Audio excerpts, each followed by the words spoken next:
Salut, moi c'est Justine. Et moi, c'est Christine. Et moi, c'est Hélène. Et Mélanie. Pour votre collab Préférée.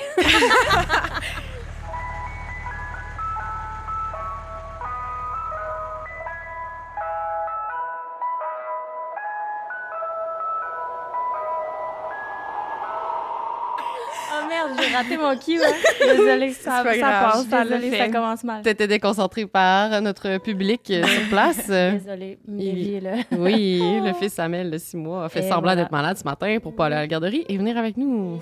C'est super. On adore. Vous allez l'entendre. Ben oui, puis c'est bien correct, là. On vous accueille à 3 aujourd'hui, ce matin. Donc, juste avant de commencer, on veut prendre le temps de remercier le studio, bien entendu, pour la production de cet épisode aujourd'hui. Ça veut dire qu'il va y avoir une version filmée sur notre Patreon pour nos chers cornets, si vous voulez aller voir ça. Et si jamais vous voulez voir les faces des petites bines aujourd'hui, ben c'est là que ça se passe. Oui, merci d'être là. On est trop contente. Merci tellement de nous avoir invités. J'ai chaud. Ouais. Puis si je me trompe pas, eh bien, c'est votre première collab ever. Oui, ever. C'est trop cool! Sauvage. Oui, c'est ça. Personne nous invite. On invite personne. Ouais, c'est ça. Mais en tout cas, tous nos auditeurs voulaient qu'on collabore avec vous. Fait que je pense que... Mais nous aussi, vraiment, il y a comme beaucoup de monde qui nous le disait. Là. Ouais. 100%. Je pense qu'on se ressemble. Ouais. Merci beaucoup d'avoir accepté l'invitation à la base.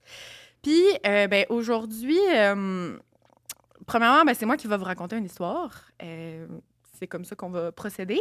Puis, j'ai décidé de vous présenter un petit concept différent de ce qu'on fait d'habitude. Okay. C'est la première fois, d'ailleurs, que Jus puis moi, on va faire ce jeu-là. Là, j'en ai glissé un mot à Jus avant. Ouais, sur crème glacée.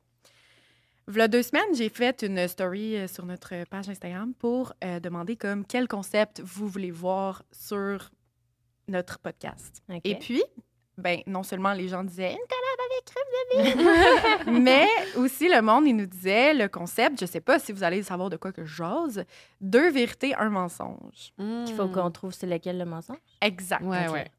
Donc, justement, c'est assez simple. Je vais vous raconter comme 3 histoires de true crime. Ce ne sera pas genre des histoires irrésolues, paranormales, tout ça. Ça va être vraiment des true crime. Je vais essayer de faire vite, d'ailleurs, là, vu qu'on est un peu pressé dans le temps. Puis, vous allez, dans le fond, vous allez devoir comme trouver c'est où le mensonge. Parce que je vous parle quand même de 3 histoires qui sont bel et bien arrivées. Genre, c'est vraiment 3 vraies histoires. Sauf que... dans une des 3 fins, mettons, je vais avoir amené une twist. Okay. Donc, il y a une des 3 fins qui ne sera pas la bonne. Ce ne sera pas vrai. On va avoir tout inventé. OK, c'est pas une histoire au complet qui n'est pas vraie. Non, c'est juste, ça. Les 3 sont vrais, mais... Ouais. OK. Il faudrait qu'elle invente une histoire qui n'existe pas, c'est un peu trash. C'est ça que je pensais au début. C'est ça, parce qu'au début, je pense que c'est ça que le monde, ils font dans le concept. Ils inventent totalement une histoire, puis j'étais comme, c'est sûr que vous allez automatiquement savoir que je vous mens. Là, tout d'un coup, je vais sortir des mots par rapport, puis... Soit tu vas trop trash ou vraiment c'est ça. Puis les gens vont être genre, mon Dieu, pourquoi elle a inventé ça, ta maman? C'est quoi dans sa tête? Psychopathe. C'est ça. Fait que ça va être juste une des 3 fins, là, une des 3 résolutions du problème qui va être inventé. Jus ne connaît pas non plus les histoires. Non, okay, je joue avec vous. Okay. Je connaissais juste son idée de concept. Exact. Okay. J'adore. Fait que je vais vous raconter les 3 histoires, puis après, on va parler de qu'est-ce qui est faux, qu'est-ce qui est vrai. Là, attends, j'ai juste une petite question à vous demander avant. On commence toujours nos épisodes avec une saveur du jour. Oui, c'est vrai. C'est fait que là, vous, c'est quoi soit votre crème glacée préférée ou juste en ce moment, si vous avez un mood, vous vous sentez rhubarbe ou whatever, OK. Moi, j'ai une confession à vous faire. J'aime pas tant la crème glacée. Bon, on va arrêter ça là. Mais tu sais, moi, la crème glacée, c'est genre... C'est plus un mood. C'est plus comme une activité. Mettons, il faut qu'il fasse 35 degrés, l'été, il y a une crèmerie... OK, là, je vais aller puis prendre un blizzard. Moi, c'est blizzard. Mais ça va être genre 2 fois par année puis j'ai ma dose de crème glacée. Là. Sinon, chez nous, manger de la crème glacée, aucun intérêt. Là. C'est correct, on respecte. Bizarrement, je connaissais cette information-là à propos de toi. Je sais pas pourquoi.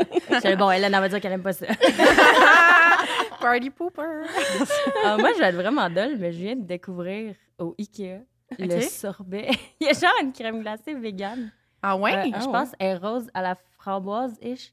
C'est tellement Oh, Je savais même pas qu'ils faisaient de la Ikea. crème glacée, oui. Ben, ils font de la crème sorbet. glacée. Moi, j'étais tolérante au lactose. Fait OK. ils font de la crème glacée, puis ils font le sorbet. Je pense qu'ils appellent ça la crème glacée végane. C'est un OK. sorbet. Mais c'est tellement... Nice! Ben là, je vais aller Là, vous voir. allez peut-être courir au Ikea. OK, Vraiment. c'est tellement une réponse, C'est spécifique, hein? genre comme On-brand pour moi. on-brand pour toi et on-brand pour moi. Genre, moi, j'aime pas la crème glacée, toi, elle est rose. C'est sûr, tu sais. Hey, rose bien vegan. On est vraiment de OK. même. Ouais. Mais je suis pas végane. C'est juste Non, que- non, ouais. La La crème crème glacée, c'est pas... Mais c'est vraiment cool. Moi, je veux... Mais vous laissez... Elle Je coûte peux pas genre non une plus piastre. manger du lactose. C'est vraiment bon. Oh Pas my cher. God. Mais c'est le Je fun, fais cette courir. question-là. On en apprend plus sur les autres. Oui, voilà. Ça en dit, Mais oui. Mais en ça dit en sur dit vous. long sur de la personnalité. Ouais. Exact. Tu sais, moi puis Hélène, on est les personnes les plus opposées de la Terre. C'est bon. Bon, mais super. T'es-tu prête? Ouais. On est Avez-vous des questions? Non, Comprenez le tout va concept? bien. Tout va bien? Parfait. On a compris. Super, ça part bien. Donc, bref, j'ai même donné des petits titres là, à mes histoires, vous allez capoter. Histoire numéro 1. Une trajectoire à la James Bond. OK. Oh my God. On est en 1991 au Dallas Pistol and Revolver Club. Trey Cooley, un jeune garçon de 14 ans, regarde la compétition de tir au lieu de travail de son père. Assis dans la zone Safe Area, il regarde les participants qui se pratiquent à l'intérieur de la bâtisse pour éventuellement participer à la compétition. Sauf que là, out of nowhere, il reçoit une balle dans la tête et s'effondre au sol. Mais d'où venait la balle? C'est ça qui est une méchante bonne question. Trey, ou encore, comme on l'appelle, en fait, de son prénom, Leland H. Cooley, the Third.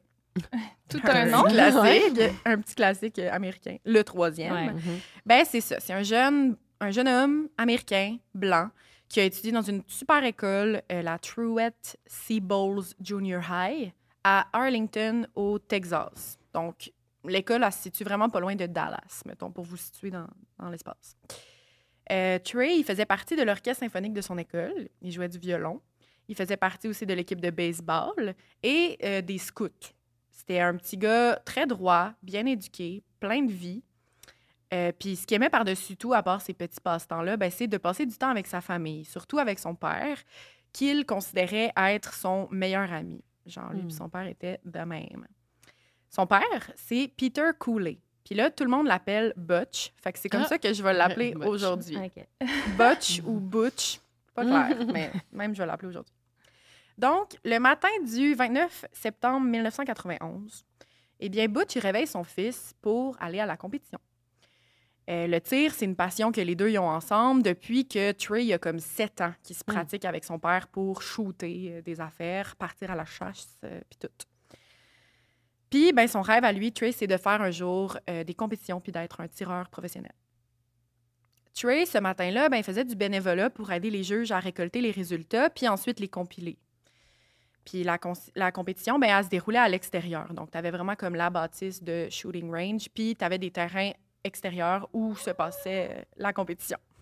Navy. Salut, Navy! Puis, ben, de temps en temps, quand il faisait trop chaud, genre canicule à l'extérieur, ben, Trey, il faisait juste rentrer en dedans. Là, il faisait du bénévolat. Puis, il allait comme se reposer dans la salle Safe Area pour regarder les participants qui se pratiquent en attendant. Quand le drame est survenu, il y avait 2 femmes qui étaient comme assises pas loin de lui dans la salle d'attente, Safe Area. Puis, ils regardaient leur mari se pratiquer. Puis là, ils ont vu justement le jeune homme tomber par terre, recevoir une balle dans la tête, et là, ils ont complètement hurlé. Butch, il était à l'extérieur pendant ce temps-là. Puis, ouais, c'est ça. Puis là, il a entendu le cri des femmes. Il s'est directement dirigé à l'intérieur. Puis là, il a vu son fils de 14 ans couché sur le sol, clairement inconscient. Il avait reçu une balle dans la tempe gauche. Puis il y avait un petit trou dans sa casquette de baseball, vraiment comme c'est arrivé direct. Il va être amené à l'hôpital, gardé sous un respirateur artificiel pour finalement rendre l'âme après 6 heures de temps sur le lit d'hôpital. Trey était né le 11 mai 1977 et il va perdre la vie à seulement 14 ans le 29 septembre 1991. Son père, ben, il est complètement effondré. Il vient de perdre son seul et unique fils. Burnham. Mhm. Puis, ben, c'est ça, son meilleur ami, son partenaire de pêche, son buddy de chasse. Vraiment triste.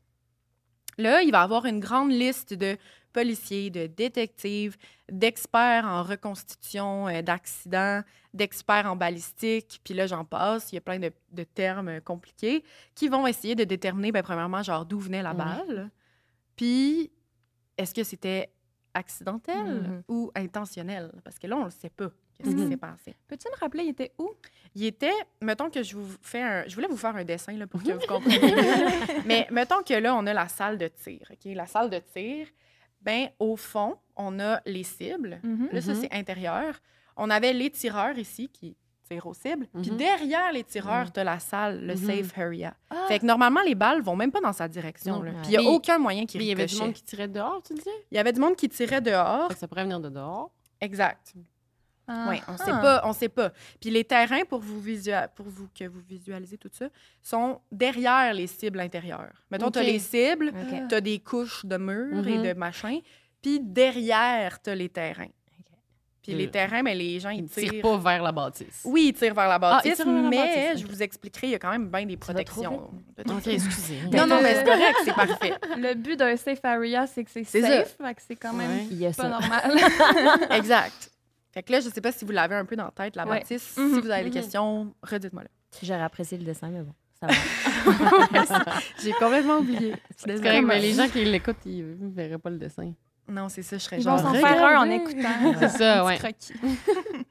Bref. Donc, là, on se demande, ben, est-ce que, mettons, Butch, il y avait un ennemi, peut-être, dans le shooting range? Parce que je sais pas si je l'ai dit. Je pense que je l'ai peut-être pas mentionné, excusez-moi. Mais Butch, ça fait 21 ans qu'il travaille dans la police, puis qu'il travaille de part, genre, dans ce shooting range-là, parce que souvent, les policiers vont se pratiquer là et tout et tout. Fait qu'est-ce que, mettons, il y avait un ennemi, peut-être, qui était là pendant la compétition, puis qui aurait voulu s'en prendre à son fils bien-aimé? Ensuite, on se demande, est-ce que, ben, c'est un accident? La balle, elle venait-tu comme de l'intérieur, de l'extérieur, comme tu te demandais? Ou encore, ben, pas loin de la bâtisse, il y avait une espèce de traque de chemin de fer. Puis souvent, il y avait des petits jeunes qui niaisaient là puis qui se pratiquaient à shooter genre du baby gun. Puis souvent, ils shootaient dans la direction de la bâtisse. Genre, ça les amusait en tabarouette. Fait qu'est-ce que ce serait juste un simple accident de même, coïncidence? Moi, je vote pour l'accident. mauvaise? Ouais. Moi aussi. OK. C'est ce que les détectives Tom Pease et David Taylor du poste de police de Carrollton vont se poser d'abord comme question. Accident ou pas accident? En faisant l'autopsie, ben, le coroner il va pouvoir faire extraire la balle de la tête du jeune garçon. Puis, en l'analysant, après, ils vont être capables de déterminer comme cette balle-là provenait de quel fusil, puis qu'est-ce qui est arrivé, puis tout ça. Un expert en balistique, Larry Fletcher, va alors regarder la balle et se poser encore plus de questions. Parce que la balle est vraiment plus petite que ce qu'elle devrait être normalement. Un 45 mm classique. Là, je connais vraiment pas les guns. Je ne suis pas professionnelle. Nous non plus. Puis, la balle était vraiment plus petite que prévu. Donc, il était tout de suite comme « Ah, ça, c'est intéressant. » Parce que si la balle est différente, normalement, c'est fait par des gens qui font des balles à la main, genre, mettons, des balles artisanales. Des gens qui les confectionnent par eux-mêmes. OK. C'est pas des balles commerciales. Ça se vend pas de cette façon-là. Puis, il trouvait ça bizarre aussi parce que la balle était quasiment, genre, intacte. Puis, normalement, une balle normale de 45, quand ça fait un impact, ça explose. Puis, elle est, genre, toute pétée, genre. Puis là, la balle est comme intacte. Fait que ça, c'est bizarre aussi. Larry, il va donc pouvoir affirmer que la balle, c'est bel et bien quelqu'un qui l'a fabriquée lui-même, puis qui a pu justement décider avec quel matériau faire la balle pour qu'elle soit plus solide, puis que justement qu'à la compétition, elle ait un plus grand impact, mettons. Butch, il sait très bien c'est qui fait ce genre de balle-là d'habitude. C'est les gens qui participent à des compétitions de tir. Des vrais amateurs de balles puis de guns. Puis... Qui s'y connaissent. Ouais. Qui s'en font eux-mêmes chez eux. Des passionnés, des passionnés de la chose. Là. Donc, clairement, ça risque d'être des gens de la compétition. On va maintenant, justement à cause de tout ça, pouvoir écarter le fait que ce soit des jeunes, mettons, qui niaisaient à côté, là, genre à la traque de chemin de fer. C'est sûr que c'est quelqu'un de la compétition parce que la balle est trop bien faite. Les policiers, ben, ils vont commencer à prendre toutes les guns des participants. Donc, c'est la première étape. pas le choix. Genre, tous les participants de la compétition, ils remettent leur gun. Il y en a une 12. Ensuite, on va apprendre que la balle en question, elle avait beaucoup plus de poudre à canon que l'habitude. Normalement, tu as comme une certaine quantité à respecter, si j'ai bien compris. Puis là, il y en avait beaucoup plus. Puis ça fait que la balle, elle va vraiment plus vite puis vraiment plus loin. Genre, c'est vraiment plus intense. Plus loin. Moi, je suis dans mes théories. Là. Ouais. Je vais te laisser Moi aussi, parler. je calcule plein d'affaires. C'était quelqu'un dans le ciel. Oui, c'est ça. Puis ensuite, ce que Larry Fletcher va pouvoir remarquer aussi, c'est que ce genre de balles-là, justement, qui sont plus intenses, ça chauffe vraiment. Quand tu tires, c'est vraiment, vraiment, ça dégage une énorme chaleur. Puis souvent, ce que ça fait, c'est qu'à l'intérieur du gun, ça laisse une espèce de marque, comme du métal fondu, genre, tellement c'était chaud. Ah, OK. Fait que là, il est comme parfait. On va regarder tout l'intérieur de chacun des pistolets, des guns, puis on va être capable de déterminer la balle va avec quel gun. Ouh. Donc, la dernière étape, il y a une mini-affaire qui a remarqué aussi sur la balle, c'est qu'il y a une genre de mini-trace de cire rouge. Puis les gens qui faisaient des compétitions, là, c'est peut-être aussi plus que genre juste les gens qui font des compétitions, mais ils ont souvent des lubrifiants en cire pour lubrifier leurs munitions avant de les mettre dans le gun pour que ça parte encore plus rapidement. Genre, c'est vraiment comme plein de petites technicalités, là, comme des courses de char, là, ils pimpent le moteur et tout. Là. OK.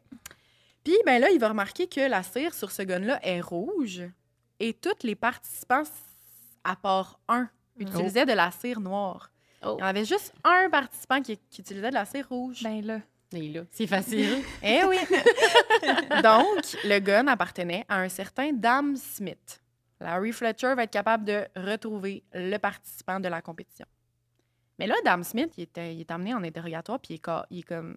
non. Genre, premièrement, j'aurais jamais fait ça. Puis deuxièmement, il dit, c'est 100% impossible que ce soit moi parce que toutes les balles qui sont sorties de mon fusil, ils ont atteint la cible. Brag, là. Genre, j'étais comme, OK. Puis... Prends pas pour un autre? Ouais, c'est ça. Puis les juges, ils vont vraiment confirmer aussi le fait que c'est vrai, il a vraiment touché la cible avec toutes ces balles. Donc, vraiment bizarre. Fait que là, l'enquête, elle continue, puis là, c'est le temps de se poser encore plus de questions. Parce que là, si toutes les balles, ils sont vraiment arrivées sur la cible, comme il dit, y a-tu des failles, genre, dans la cible, dans la sécurité de la chose, dans les terrains extérieurs qui font en sorte que ça se pourrait qu'elle allait comme été plus loin? Là, c'est là que le dessin il aurait été pertinent, là, que je vous montre. Fait que je vais essayer de vous l'expliquer le mieux que je peux, mais bon. Quand tu es dans le terrain extérieur du shooting range, tu as la position où est-ce que tu te tiens quand tu es le tireur. Ouais. Ensuite, devant toi, tu as la cible. Puis derrière la cible, il y a comme une grande barrière en bois qui fait toute la largeur du terrain. Fait que genre, il n'y a pas de trou. Fait que techniquement, les bons tireurs, s'ils pognent la cible, ça rentre dans le bois. S'ils sont un peu à gauche, dans le bois, à droite, dans le bois. Ça s'appelle le baffle. Ensuite, on a derrière une autre barrière en bois qui fait aussi toute la largeur, mais est un peu plus haute. Ça veut dire que si, mettons, pour une raison, tu sais, des fois, ça... Je vais en parler plus tard, mais ça s'appelle le recul. Quand tu tires, ton gun, il monte. Fait que si la balle est tirée en haut, elle est encore attrapée par une barrière de bois. Et derrière, puis ça s'appelle le highbrow, donc le sourcil. Si c'est ça ton mensonge, là, genre, bravo. Il est élaboré en petit. Mais vous allez voir, j'ai trouvé des histoires vraiment complexes de même. Ensuite, derrière le highbrow, il y a une montagne qui s'appelle le berm. Ça, c'est genre une montagne de terre vraiment haute qui fait que si, mettons, pour une raison obscure, elle passe derrière la barrière en bas, elle se fait absorber là-dedans, puis elle se rend pas à la bâtisse. Puis derrière le berm, t'as la bâtisse. Fait que là, il va y avoir beaucoup de gens qui vont entrer dans l'affaire. Un certain Ken Buster, que lui, c'est un expert en salle de tir, genre en shooting range. Il va arriver, puis lui, tout ce qu'il dit, c'est normalement, ces 3 épaisseurs-là, c'est de même partout, c'est la norme, ça passe pas. Ça passe pas à travers les 3 protections. Ensuite, on a Stephen Irwin, un expert en reconstitution d'accidents. Puis lui, il va comme utiliser plein de technologies vraiment nice. J'ai trouvé ça vraiment cool à observer parce que j'ai vu des vidéos de cette technologie-là et tout.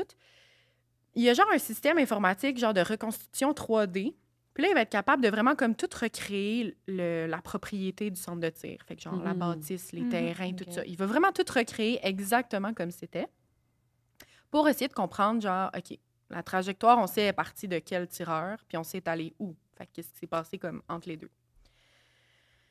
Il va aussi y avoir l'avocat de Cooley, Mike Schmidt. Donc, c'est tous ces gens-là ensemble, ils vont essayer de faire leur enquête sur le terrain de la propriété de ce shooting range-là pour voir comme, OK, y a-t-il des failles? Puis,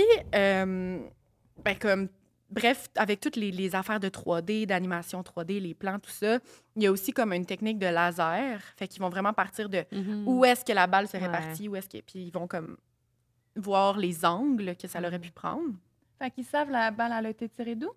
Ils savent de quel tireur, donc de quel terrain c'est parti. OK. Puis ils savent être arrivé où approximativement avec la chaise puis la position.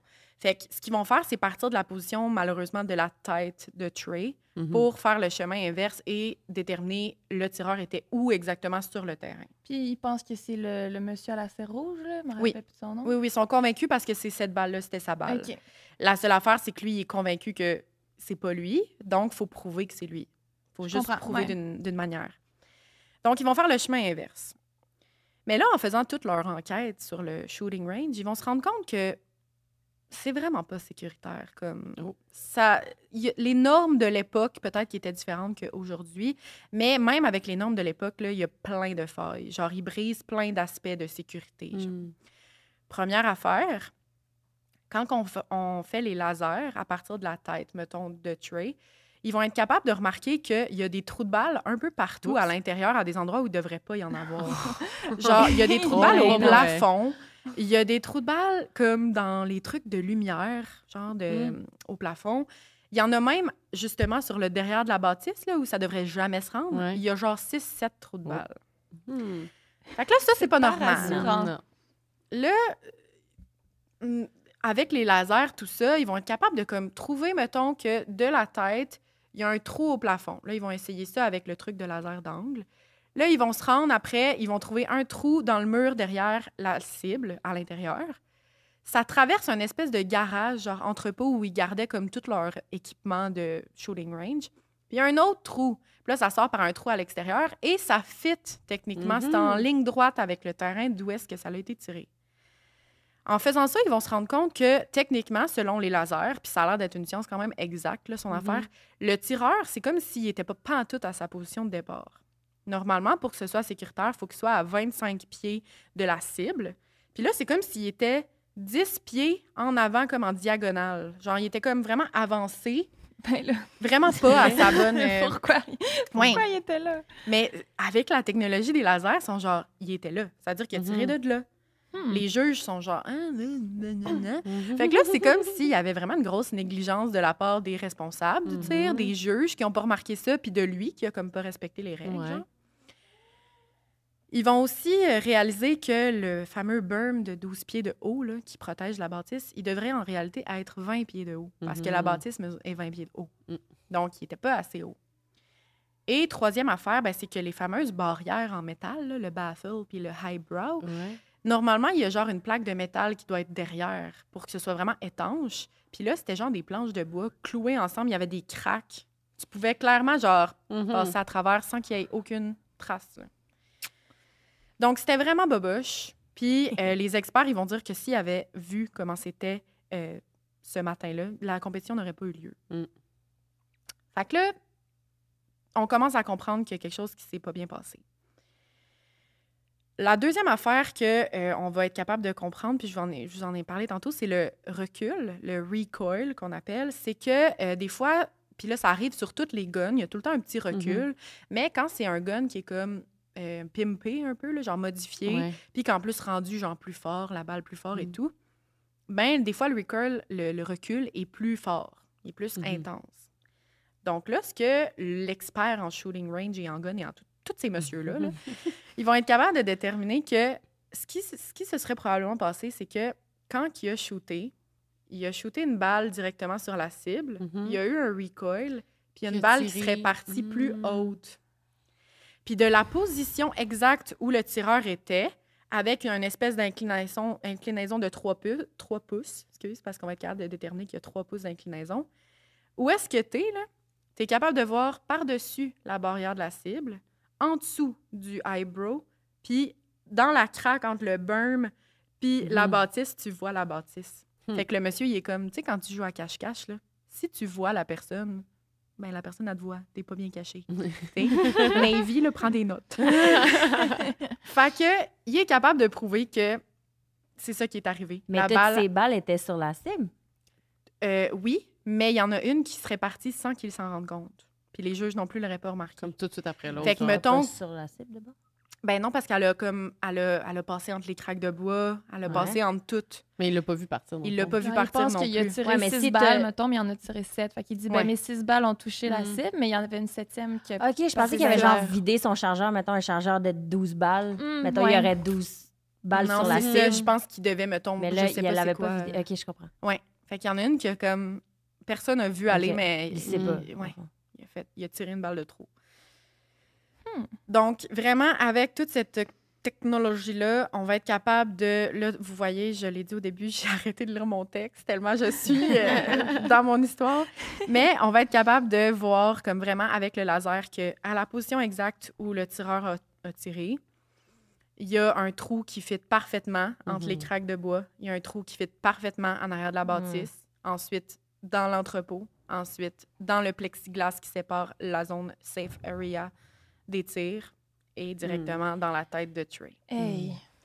Comme un Hey, film de James Au Bond. mauvais endroit, au mauvais moment, là. tu sais. Vraiment, là. Ouais, quelqu'un qui aurait voulu faire ça volontairement aurait Ouais. jamais réussi. Non, c'est Jamais. C'est ça. bien trop Puis, tu compliqué. sais, il aurait pu être dans une autre position, le petit gars, puis genre le recevoir dans le bras. Tu sais, Oui. comme. Là, Dans la tête. tu sais, dans- Puis l'affaire avec le plafond qui est fascinant puis que les gun experts ils ont même pas pu comprendre, c'est que le plafond, il était comme...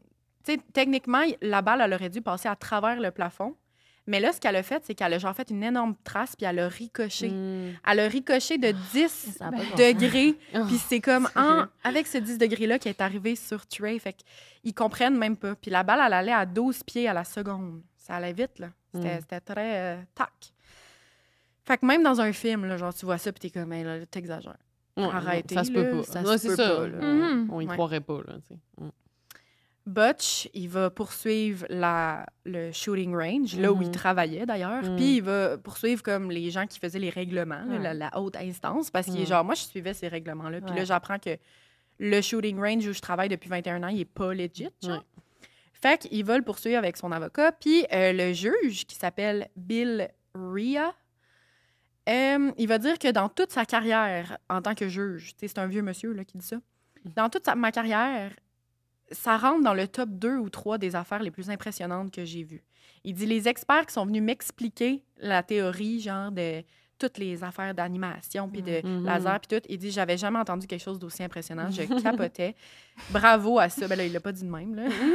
C'est moi qui dis je Bravo aux capotais. experts. Ah ouais, c'est Comme, ça. oui, Good job, les gars. Non, mais parce que ça aurait pu jamais être prouvé, là, Ouais. cette histoire-là. Là. Ouais, Ça aurait ouais. facilement pu être un cold case, puis genre, on Ouais. sait pas ce qui se passe. Puis Butch, il aurait jamais su qu'est-ce qui s'est passé, mettons, avec son fils. Il n'y aurait jamais eu à avoir de closure. Il y aurait quelqu'un qui aurait eu l'air d'être coupable, Dame Smith, mais il n'a pas fait exprès, finalement. Non, tu sais. c'est ça. Fait que, OK, oui, là, il y a quelqu'un qui est décédé, puis je voulais pas être trop excitée, moi non plus, mais il est capable de dire que c'est genre une des meilleures explications qu'il y a eu en procès. Justement, la famille des Cooley, Tony Cooley, la femme, Butch Cooley, ils vont recevoir plus de 3 millions de dollars à la suite de la poursuite. Puis, si on s'entend, à l'époque, c'était encore énorme, là, mais ouais. c'était encore plus grand à l'époque. Ouais, 91. Mais malheureusement, ben ça va pas leur ramener leur fils. Non. Puis comme tu disais, il y a 2 secondes, tu sais, un micro-détail aurait tout Mais changé les événements. Genre, ce serait jamais arrivé, ça aurait pu arriver à plein d'autres moments, dans le fond, si c'était pas sécuritaire. Puis s'il avait pas autant boosté sa balle puis son fusil, là. Ouais. Ben oui, c'est ça. Genre, probablement Il a qu'un triché. fusil normal, ce serait, tu sais, aurait pas eu la même Non, trajectoire ça ou le serait même. pas tu sais, rendu, c'est je ça, Mais ça c'est serait pas 100% la faute du shooting range qui n'avait pas Mhm. rendu. Oui. respecté les normes de sécurité. là. Ouais. C'est 100% leur problème. Oui. Ouais. Mm. Fait que justement, à cause de ça, le Dallas Pistol et Revolver Club va fermer ses portes complètement en signe de... Tu sais, il aurait pu clairement Le remettre aux normes. Oui, le remettre aux Ouais. normes, mais en signe de respect, ils vont le fermer complètement. Puis c'était une grosse franchise, fait que toutes leurs autres succursales vont comme être refait, fermé en j'espère. attendant les rénovations, puis genre, être plus sécuritaire. Trey, ben, il va être enterré le 4 octobre 91 au Westland Memorial Park à Dallas, au Texas. Tellement fâchant. C'était la fin de ma À première moins que ce soit Comme- pas vrai. Ouais, c'est vrai. À moins que ce soit pas vrai.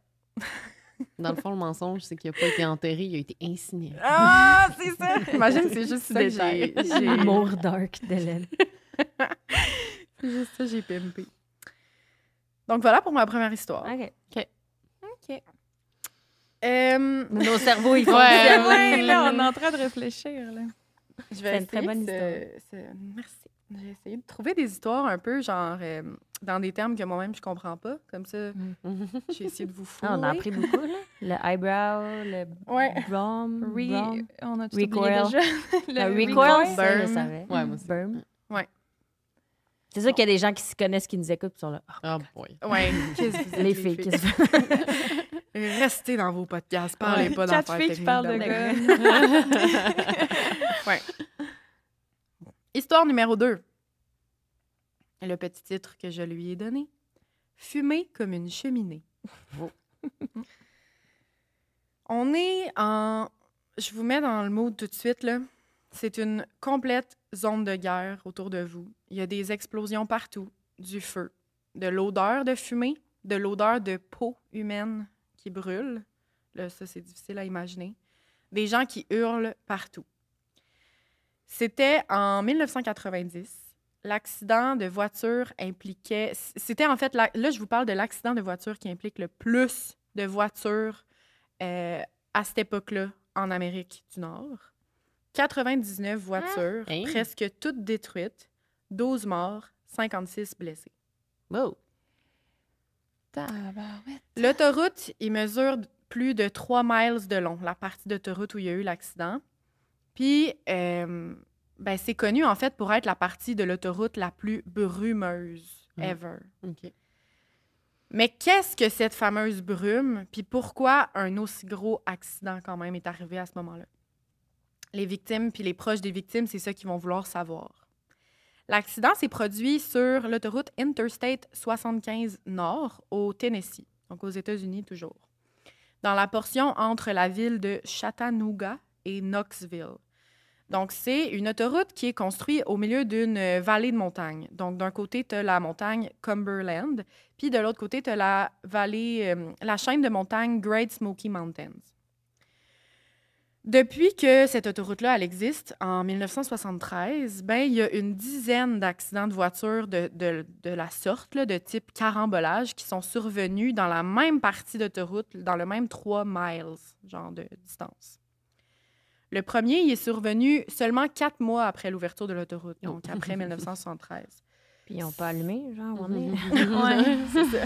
C'est ça que je vais vous expliquer aujourd'hui. Le premier accident impliquait 17 voitures, 3 morts et 10 blessés.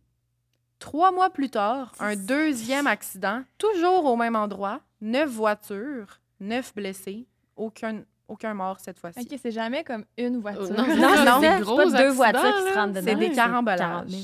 Mais vous allez Voyons comprendre. Je suis frue. Je sens sais, quoi? c'est fou. Puis vous n'allez pas être plus contente à la fin. Durant les 6 premières années, on peut voir une moyenne d'au moins un carambolage de cette ampleur-là par année. Hein? Ouais. Dont un des plus gros qui se serait passé en novembre 1978, où plus de 60 véhicules vont être impliqués, faisant 6 morts et près de 100 personnes blessées. Tous ces accidents-là, ils ont un point en commun, le La brouillard, la brume, l'espèce de fog. Là, je ne sais pas comment on appelle ça. Je Le vais dire brouillard. fog, brouillard. Ouais. Ben, brouillard, oui. Ça s'est toujours passé même aux même distance. Donc là, tout ce qu'il y avait en commun, en fait, c'est que les automobilistes, ils disent que le brouillard est tellement épais dans cette région-là de l'autoroute, que tu peux pas voir en avant de toi. Genre, tu vois rien. Il arrive un moment où, que genre, sans prévenir, tu vois plus rien pantoute. Fait que si t'as une voiture en face de toi, tu le sais pas, elle arrête parce qu'elle fonce dans une autre, tu le sais pas, puis pouf. Et sais, c'est que vraiment je dans prendrais un autre creux. chemin, moi. Oui, moi aussi. Vraiment. Ça va prendre combien de voitures? Ils sont rendus à genre 1000 quasiment. Oui, c'est Ouais, ça. c'est ça. les officiers de sécurité routière du Tennessee vont faire installer, après les 6 ans que là, on a des statistiques, là, puis que c'est genre, faisons quelque chose, tabarouette, ils vont se mettre à installer des espèces de pancartes jaunes de chaque côté, puis vraiment, tu sais, de chaque côté nord, côté sud, là, de chaque côté de l'autoroute, avec des espèces de faisceaux lumineux qui éclairent quand, mettons, là, en ce moment, c'est dangereux. Genre, trop de brume, faites attention, mettez-vous sur les hazards, genre quelque chose de même. C'est comme écrit « Entering Fog Advisory Area ». C'est ce qu'ils vont trouver le plus Ça change quoi? sécuritaire à mettre, des pancartes. Puis la deuxième chose qu'ils vont faire installer pour que ce soit plus sécuritaire, c'est qu'à tous les jours, il va y avoir des polices patrouilleurs au début et à la fin, dans les deux sens, pour vraiment contrôler comme l'environnement, s'assurer que c'est pas dangereux. Puis partir, c'est eux qui s'occupent de partir les pancartes. Là, on est en 90. Là. Mais c'est eux qui partent les lumières quand c'est trop dangereux. Mais les lumières, c'est pas comme arrêter complètement. C'est faites attention, mettez des hazards. Genre. Il y en a toujours qui s'en foutent des avertissements. Fait que c'est pas tant sécuritaire. Exact. Donc, ce système à double sécurité, comme les policiers l'appellent, les panneaux puis les polices, c'est ça qui va comme entrer en vigueur après 6 ans de statistiques. Puis ça va quand même bien fonctionner parce que pendant 11 ans, aucun accident majeur. Après ça, des petits accidents peut-être impliquant 1 ou 2 véhicules, une moto, peu importe, comme il arrive partout. Mais aucun accident majeur, genre type carambolage, va se produire pendant 11 ans. Ça marche, les petites Bon, lumières? Finalement. Ouais, mais tu sais, c'est que leur barème est à genre 60 ou 40 autos. Là. C'est vrai. Genre ici, il y a un accident qui implique 2 ou 3 autos. On entend parler aux nouvelles. Eux autres, c'est genre, ah non, juste 3 autos, on est correct. Ouais, c'est ça. Ils sont genre contents. pas. C'est quand même pas correct. Puis pendant 11 ans, puis là, vous allez voir, pendant 11 ans, comme ça va pas en s'améliorant. Genre, ils n'ont pas changé de technologie pour encore plus renforcer. Non, il reste ça de même. C'est des quelqu'un panneaux, qui allume des une polices. lumière sur une pancarte. Oui. Je suis fru, je te dis. Mais c'est bizarre, ça. Comme yes, il n'y a pas eu de carambolage impliquant genre 80 C'est chars. On continue. C'est supposé être la norme, là, qu'il n'y ait pas ça qui arrive. C'est Exactement. bizarre que ça ait comme- La barre est trop haute, en fait, d'auto. Ouais. Eh bien, comme vous vous en attendez, tout ça va changer. Parce que le 11 décembre 90, Juste avant Noël. juste avant Noël, c'est là que va se produire le fameux accident que je vous ai dit au tout début. Plusieurs appels 911 vont être faits cette journée-là lorsque des véhicules vont commencer à se rentrer l'un dans l'autre dans un brouillard extrêmement dense. Un certain Bill Dyer, qui était un lieutenant policier, le premier qui arrive comme sur les lieux, c'était un policier du comté de Bradley, dans les environs. Il va dire qu'à ce moment-là, il entendait au loin les bruits des voitures qui se fracassaient l'une contre l'autre, mais il voyait rien. Il n'y avait pas de visuel sur l'accident. Fait qu'il se sentait complètement impuissant parce qu'il savait pas, genre, il pouvait pas lui-même se diriger dans le brouillard. Non. Tout ce qu'il entendait, c'est des explosions au loin puis du monde crier. C'est ça. Il était complètement impuissant. Une des victimes, il s'appelle Mike Curtis. Il va raconter quand même de son expérience parce que lui a survécu. Puis il raconte qu'il était à bord de son pick-up quand il a entendu, et en fait, il a reçu un char dans son cul bien raide, là, genre vraiment, vraiment intense. Puis il aurait juste comme eu le temps de sortir de son pick-up full rapidement. Puis il y aurait eu une explosion entre les deux véhicules, fait qu'il se serait fait projeter plus loin. Puis, en regardant finalement qu'est-ce que le véhicule qui a rentré dedans, c'était un VR familial. Une petite famille qui s'en allait en vacances, genre, pour le temps des fêtes. Ils sont décédés? Bien là, c'est ça. Mike Curtis va rentrer dans le VR, puis il va essayer de sauver la famille. Il va être capable de sortir rapidement le petit garçon de 14 ans, la mère du petit garçon, puis quand il va arriver au mari qui conduisait, il va essayer de l'agripper puis de le sortir, puis il va rester avec sa veste dans ses mains tellement elle était brûlée. Puis il va l'avoir vu brûler devant lui, brûler vif. Il n'a pas pu sauver... mais il a quand même sauvé 2 personnes. Quand même. Bonjour, le choc. Sur 3, il n'y avait pas d'autres enfants. Non, il n'y avait pas d'autres enfants. Mais t'as dit au début, zone de guerre, on dirait ça, là. Ouais, vraiment, là. Puis ça, c'est un des... de toutes les autres, tu sais, mais genre, il y a 99 chars, là. Fait que t'entends les cris, tu vois rien, premièrement. Puis en plus de ça, se rajoute de la fumée, du feu. C'est fou, là. Chaos total. Ouais. Il va raconter que c'est l'événement le plus traumatisant qu'il a vécu dans sa vie, je comprends. Il y a 12 personnes qui sont décédées dans cet accident-là, comme je l'ai dit au début. 56 personnes blessées. Mais ça a pris du temps là, avant que les gens puissent aller comme sauver du monde parce qu'ils ne voyaient pas. Comment tu veux emmener une ambulance dans ce chaos-là, tu sais.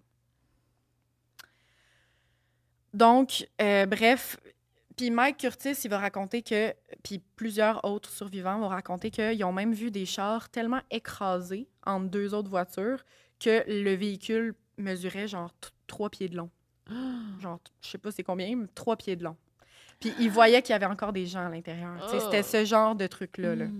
Tout le monde s'écrasait l'un dans l'autre. Et puis ça finit plus d'arriver, les autres autos, avant qu'ils bloquent la 99. rue. Ouais. L'autoroute, fait qu'ils vont vite. Puis personne, tu sais ça, ils sont pas, le temps de ils réagir. savent pas. Puis là, il est trop tard, ils voient rien. Fait que, voilà. Puis, en tout cas, c'est capoté, mais raide, là. Je t'ai rendu. T'as encore trop parlé. Donc, à 11 ans, bref, c'était jamais arrivé. Puis là, pourquoi, genre, cette fameuse journée-là, en 11 ans, ça arrive? Genre, qu'est-ce qu'il y avait de différent? Est-ce que ce brouillard-là, il était comme plus épais que d'habitude? Pourquoi personne ne l'a pas vu venir? Pourquoi le policier a pas fait quelque chose? Tu sais, les patrouilleurs de chaque côté, les pancartes qui allument, pourquoi? Tu sais, pourquoi? Il n'était pas allumé? Elle n'était pas allumée. Mais là, je vous explique comme qu'est-ce qui s'est passé, l'enquête de tout ça, parce que là, c'est terrible. Comme. Il y a un certain Greg Piper, une autre personne qui était impliquée dans l'accident, puis on s'entend, c'est une grosse autoroute passante, il y a beaucoup de camionneurs. Fait que c'est surtout ça qui a empiré la chose, parce qu'il y a beaucoup de camions qui ont explosé puis écrasé des plus petites voitures. Greg Piper, justement, il travaillait comme camionneur, puis il s'en allait passer les fêtes chez sa maman. Genre, il était sur la route vers sa mère. Il va avoir commencé à voir du brouillard bien après les pancartes. C'est ça le pire. Puis quand il a vu qu'il voyait plus rien, il essayait genre de laver l'intérieur de sa fenêtre pour genre vraiment comme se donner le plus de chances possible. Puis bang, il aurait rien vu aller. Greg, il va mourir sur le coup, puis sa mère, elle va apprendre dans les nouvelles, genre, que son fils est décédé. La mère de Craig et d'autres survivants, d'autres victimes, tout ça, elle se laissera pas faire. Elle va essayer de commencer une poursuite, genre pour avoir une enquête, genre contre la ville, clairement, en fait, l'État du Tennessee, les environs, genre, qu'est-ce qui se passe? Elle va engager un avocat qui s'appelle Doug Fizz, je sais pas si je le dis comme il faut. C'est un avocat, puis c'est aussi un ingénieur. Puis, elle va vraiment payer, elle a du cash, cette madame-là, là, elle va vraiment, genre, payer tout ce qu'il faut pour que lui fasse son enquête puis qu'il engage comme des scientifiques puis des gens pour essayer de comprendre, comme, est-ce que c'est un accident qui aurait pu être évité cette journée-là. Là, juste pour que je vous fasse un petit cours de géographie, l'accident, il est arrivé dans la section la plus basse de la vallée. Donc, comme je vous l'avais dit, la plus creuse. Puis, à une certaine distance, genre pas trop loin de là, l'autoroute passait comme par-dessus une rivière, une assez grosse rivière qui s'appelle la rivière Hiwassee. Puis, tout ça, en fait, la rivière, le fait que l'eau s'évapore, le fait que c'est dans la section la plus creuse, ça crée comme un endroit de fog vraiment, genre, parfait. Genre, c'est les meilleures conditions pour qu'il y ait du brouillard. Petit cours de science, maintenant. Comment s'est créé le brouillard? Ben normalement, c'est ça. Le brouillard, c'est un espèce de nuage qui se forme au sol. Pourquoi c'est un nuage qui reste au sol? Parce que l'air la plus froide, l'air qui contient le moins d'eau, c'est l'air qui est le plus... reste le plus bas. Et l'air qui est le plus chaude, c'est l'air qui reste qui s'en va le plus haut, en fait. Puis souvent, pourquoi ça crée du brouillard, c'est que l'air froide en bas n'est pas absorbé complètement par l'air d'en haut. Elle n'est pas capable de se rendre à l'atmosphère, qui est comme trop chaude, trop absorbée d'eau, trop toute. Donc, le fog, c'est bref, c'est le nuage qui reste dans le sol. C'est menteuse! C'est pas ça, du brouillard. Ouais, c'est ça. Donc, c'est des chemtrails. Complot. Exact. Mais non, donc vous comprenez que cet endroit-là, c'était la section de l'autoroute 75 qui était parfaite pour former ce genre de phénomène naturel. Colin, voilà. Sauf que le fog que les gens décrivent ce matin-là, quand c'est arrivé, c'était tôt le matin, c'est différent. Son genre, j'ai jamais vu du brouillard de même. C'était plus dense que d'habitude. normalement, on aurait été prévenu, il y aurait eu les lumières d'allumées, il aurait arrêté la route carrément. C'était un brouillard, tu voyais rien, c'était dense.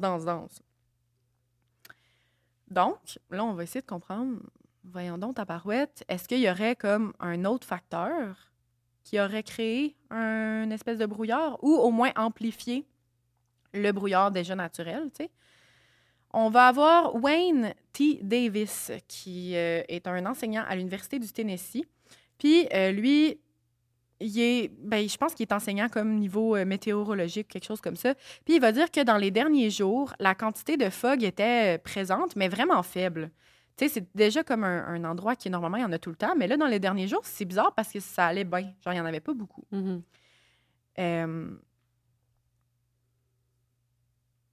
Attends un peu, excuse-moi, là, j'essaie de...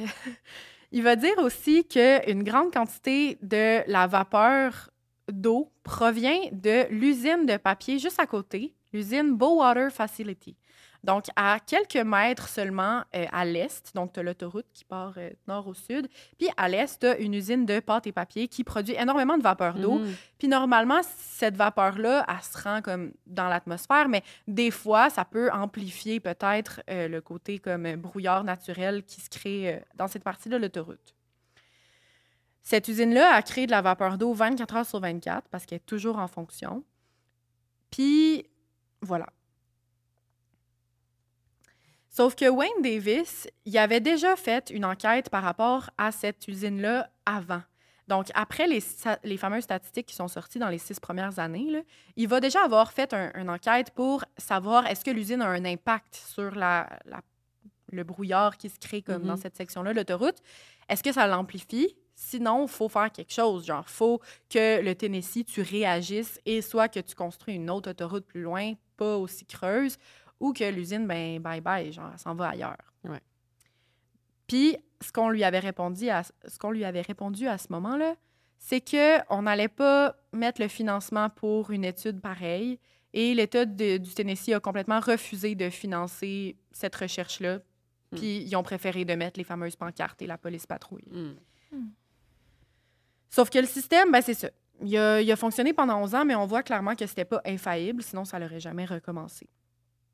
L'avocat qui est engagé par la mère de Craig, il va commencer à regarder justement les études que Wayne Davis y a fait dans le passé, puis il va comme le recontacter pour être capable d'en refaire en ce moment. Genre. Il va aussi appeler un docteur qui s'appelle le docteur Alan Eschenroder, j'ai de la misère à le dire. Lui, il enseigne l'ingénierie civile à l'Université d'Harvard, puis il se spécialise en analyse de conditions météorologiques et polluants de l'air.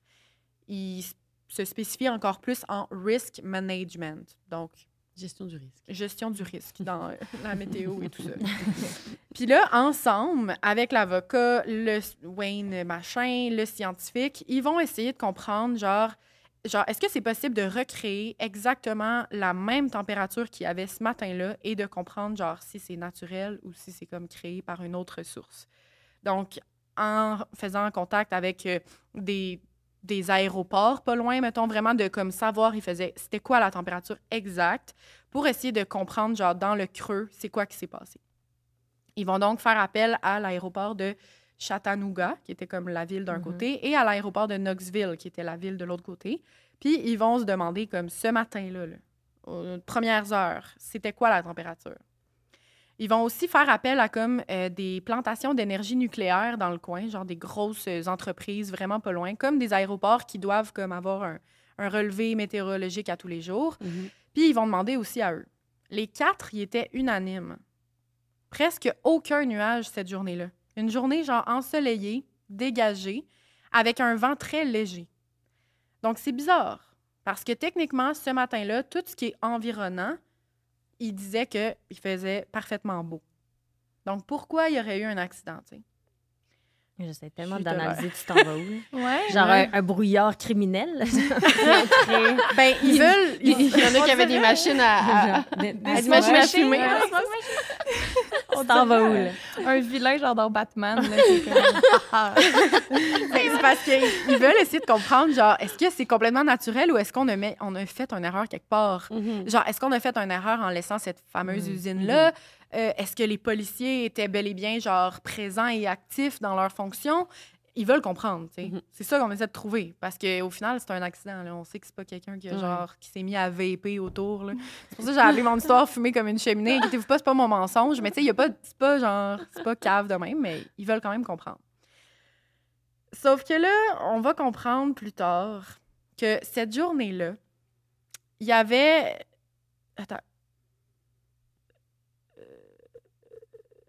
Oui, c'est ça. On va comprendre que cette journée-là, ben, c'était pas possible pour la météo de changer soudainement et d'avoir un petit imprévu parce qu'il n'y avait pas de policiers sur place qui patrouillaient cette journée-là. À l'Interstate 75. On va être capable de déterminer plus tard que d'un côté et de l'autre, il n'y avait aucune patrouille. Pourquoi? Pourquoi? Et comme je vous l'avais dit, les pancartes, ils ne fonctionnaient pas. Ben, of course, il n'y avait personne pour les faire fonctionner. Ça tombe que ce matin-là, ben, c'était un matin clair. Sauf que dans la zone la plus creuse, même si c'était clair autour, il y avait eu une façon, en fait, c'était plus frais. C'était plus frais cette journée-là, j'imagine. Puis il y avait eu une formation de brume qui s'était installée sans prévenir. C'était beau autour, mais dans cette section-là, ça ne l'était pas. Et techniquement, il y aurait dû avoir quelqu'un qui s'assure de prévenir les gens de cette fameuse brume imprévisible. Elle était où, la police? Ouais. Donc là, la brume, elle s'épaissit. Il y a plusieurs automobilistes qui ont eu le temps de passer, eux autres, puis qui ne se sont pas ramassés dans l'accident et qui ont contacté la police. Donc, ils ont contacté les policiers environnants pour leur dire la visibilité est vraiment dangereuse puis les pancartes ne fonctionnent pas. Puis voilà. Donc, la police, elle avait été avisée là, à plusieurs reprises. Il y a eu plusieurs appels 911 juste avant l'accident. Certains camionneurs, il y avait même essayer comme de parler à leur genre de radio, là, qui peuvent comme avertir les autres camionneurs. Ils ont comme une façon de communiquer entre eux. Puis, ils avaient essayé de leur dire, genre, hey, comme, faites attention parce que les pancartes sont pas allumées. Puis, c'est vraiment dangereux. Moi, j'ai eu de la misère à passer. Fait arrêtez-vous. Mais une chance, là, qu'il y en a, ça l'a peut-être évité que certains camionneurs y passent. Donc, les premiers avertissements ont été faits à 5h30 du matin. L'accident est arrivé à 6h30. 1 heure que la police n'est pas venue pour barrer la route, ralentir la circulation, allumer les pancartes, voir pourquoi les pancartes, au pire, ne fonctionnent pas. Puis, ben c'est ça, il n'y avait personne, justement, comme je l'ai dit, pour ralentir, faire quelque chose. C'était vraiment un piège, là, complètement. Genre, les chars qui rentraient là-dedans, c'était un piège. Ils ne savaient pas s'ils allaient pouvoir sortir. Dans une des enquêtes qui est apparue justement après, qu'ils ont poussé les enquêtes pour savoir comme, OK, est-ce que les policiers depuis 11 ans sont vraiment têtes? Genre, est-ce que c'est juste comme une malchance? Tu sais, pourquoi les policiers n'étaient pas là ce matin-là? Est-ce que c'est arrivé souvent dans les dernières années? Puis que là, c'est juste comme vraiment mal tombé. Puis, on va apprendre, en fait, que il y avait eu vraiment beaucoup de... En fait, les policiers étaient plus aussi rigoureux qu'avant. Puis c'était pas la première fois qu'ils envoyaient plus de patrouilles. On va même apprendre que, genre, ça faisait des mois, voire des années que c'était vraiment de temps en temps. Là. Quand que là, il fait pas beau, on en envoie, mais sinon, comme on perd plus notre temps avec ça. Donc, les pancartes qui étaient comme installées, ils étaient même pas fonctionnels. Genre, le monde, il pouvait même pas comme se fier là-dessus, techniquement. Puis, on va être capable d'apprendre qu'il y a plusieurs personnes qui ont témoigné ce matin-là ne pas avoir vu de patrouille de police. Donc, clairement, il y a un petit problème quelque part.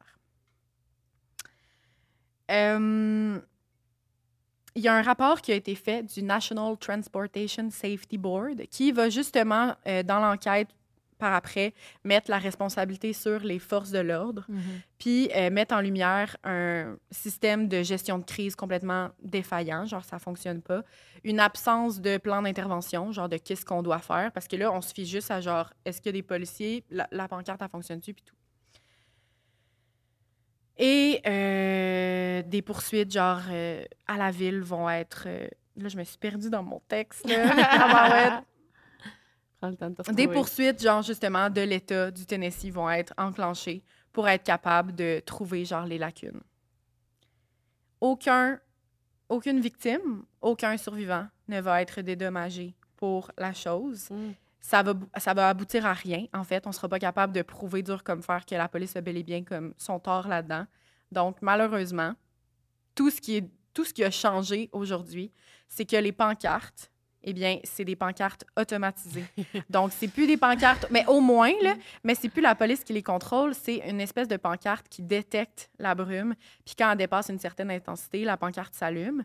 Puis il y a même des barrières qui sont là pour, si jamais ça dépense encore plus, les routes sont barrées. Donc, la barrière, ça t'affiche d'avance, puis la barrière se ferme, puis là, tu dois attendre temporairement que la météo change. Mais il n'y a rien d'autre qui a été fait de concret. J'espère qu'il y a une annonce qui se fait comme de quoi l'autoroute est fermée aujourd'hui ou whatever. Oui, j'imagine. Ouais, On va juste mettre une barrière, puis les gens sont là, puis ils attendent que la brume passe. Non, mais ça peut prendre une journée, là. comme j'ai cru voir dans certaines vidéos, c'est vraiment genre une pancarte qui se baisse, genre. Une Fait barrière? que une barrière qui se baisse. Fait que techniquement, je sais même pas qu'est-ce qu'ils Un font les gens. U-turn, genre. Ouais, c'est ça. Ouais. Sur l'autoroute. T'attends combien de temps qu'il n'y ait plus de brume, genre? Moi qui ai construit une sortie qui fait J'imagine. un U-turn. Puis j'ai cherché là, comme il faut, et cette autoroute-là n'a jamais été comme refait différemment. Il y a vraiment juste ces nouvelles mesures-là qui sont en vigueur. Puis la majorité des gens, ben, ils disent genre, ben moi, je vais juste jamais passer par là si Ben j'ai oui, pas à passer par là. Mais comme être encore vraiment en fonction, là, il y a encore plein d'autos qui passent là tous les jours depuis. C'est pas super rassurant de juste remplacer ça par une machine, je trouve. Non, c'est ça. Non, hein? Non, Bon, en même temps, la machine est plus fiable que T'es Que policier. les policiers pas là. au moins, Ouais. c'est ça. Là, on Ouais. est sûr que, bon, la machine... Mais ça prendrait les deux. La machine Ouais, puis les mettons. policiers pour checker. Oui, ou complètement, Construire genre... une autre assu- fucking autoroute. Oui, Ah c'est ça, ça passe assume. ailleurs, là. Puis paye, genre, au pire, l'usine, si, mettons, on sait qu'elle l'aide pas, ben... Ouais. Donc, Fait que l'Interstate 75... à ne pas aller. À ne pas Moi, aller. je me suis mis comme note, Ouais. ne jamais passer par là si je vais au Elle est Tennessee bloquée un sur jour. Google Maps, celle-là. Ouais, en tout cas. Je sais pas si Ross McKamey il est déjà passé par cette autoroute-là, lui qui habite au Ouais. Tennessee. Oh. Ça C'est doit un être de nos lui qui derniers met cas. du brouillard. Donc, voilà pour la fin de mon histoire numéro 2. criminel. Il me reste une dernière histoire. OK. Je sais pas si, à date, vous avez des... On est dans les temps. On est dans les temps. Je pense que oui. Ouais, je checkais un petit peu l'heure juste pour être ça, mais oui, il n'y a pas de stress. On est vraiment dans les temps. Parfait. Donc, il me reste une dernière histoire, puis après ça, vous pourrez vous faire vos opinions. là. Qu'est-ce que c'est que j'ai Tu vas inventé? nous dire la... Oui, je vais Ok. vous dire la vraie fin d'une des 3 histoires. OK. Donc, ma 3e histoire s'appelle « La réponse est dans la nature J'adore tes titres. ». Je me suis vraiment amusée dans mes titres, même si les histoires sont vraiment pas drôles, parce que, bon, en tout cas, il y a quand même beaucoup de morts là, dans tout ça, mais bon. Cette histoire-là se passe très tôt le matin, dans un coin rural, juste en dehors de la ville de Phoenix.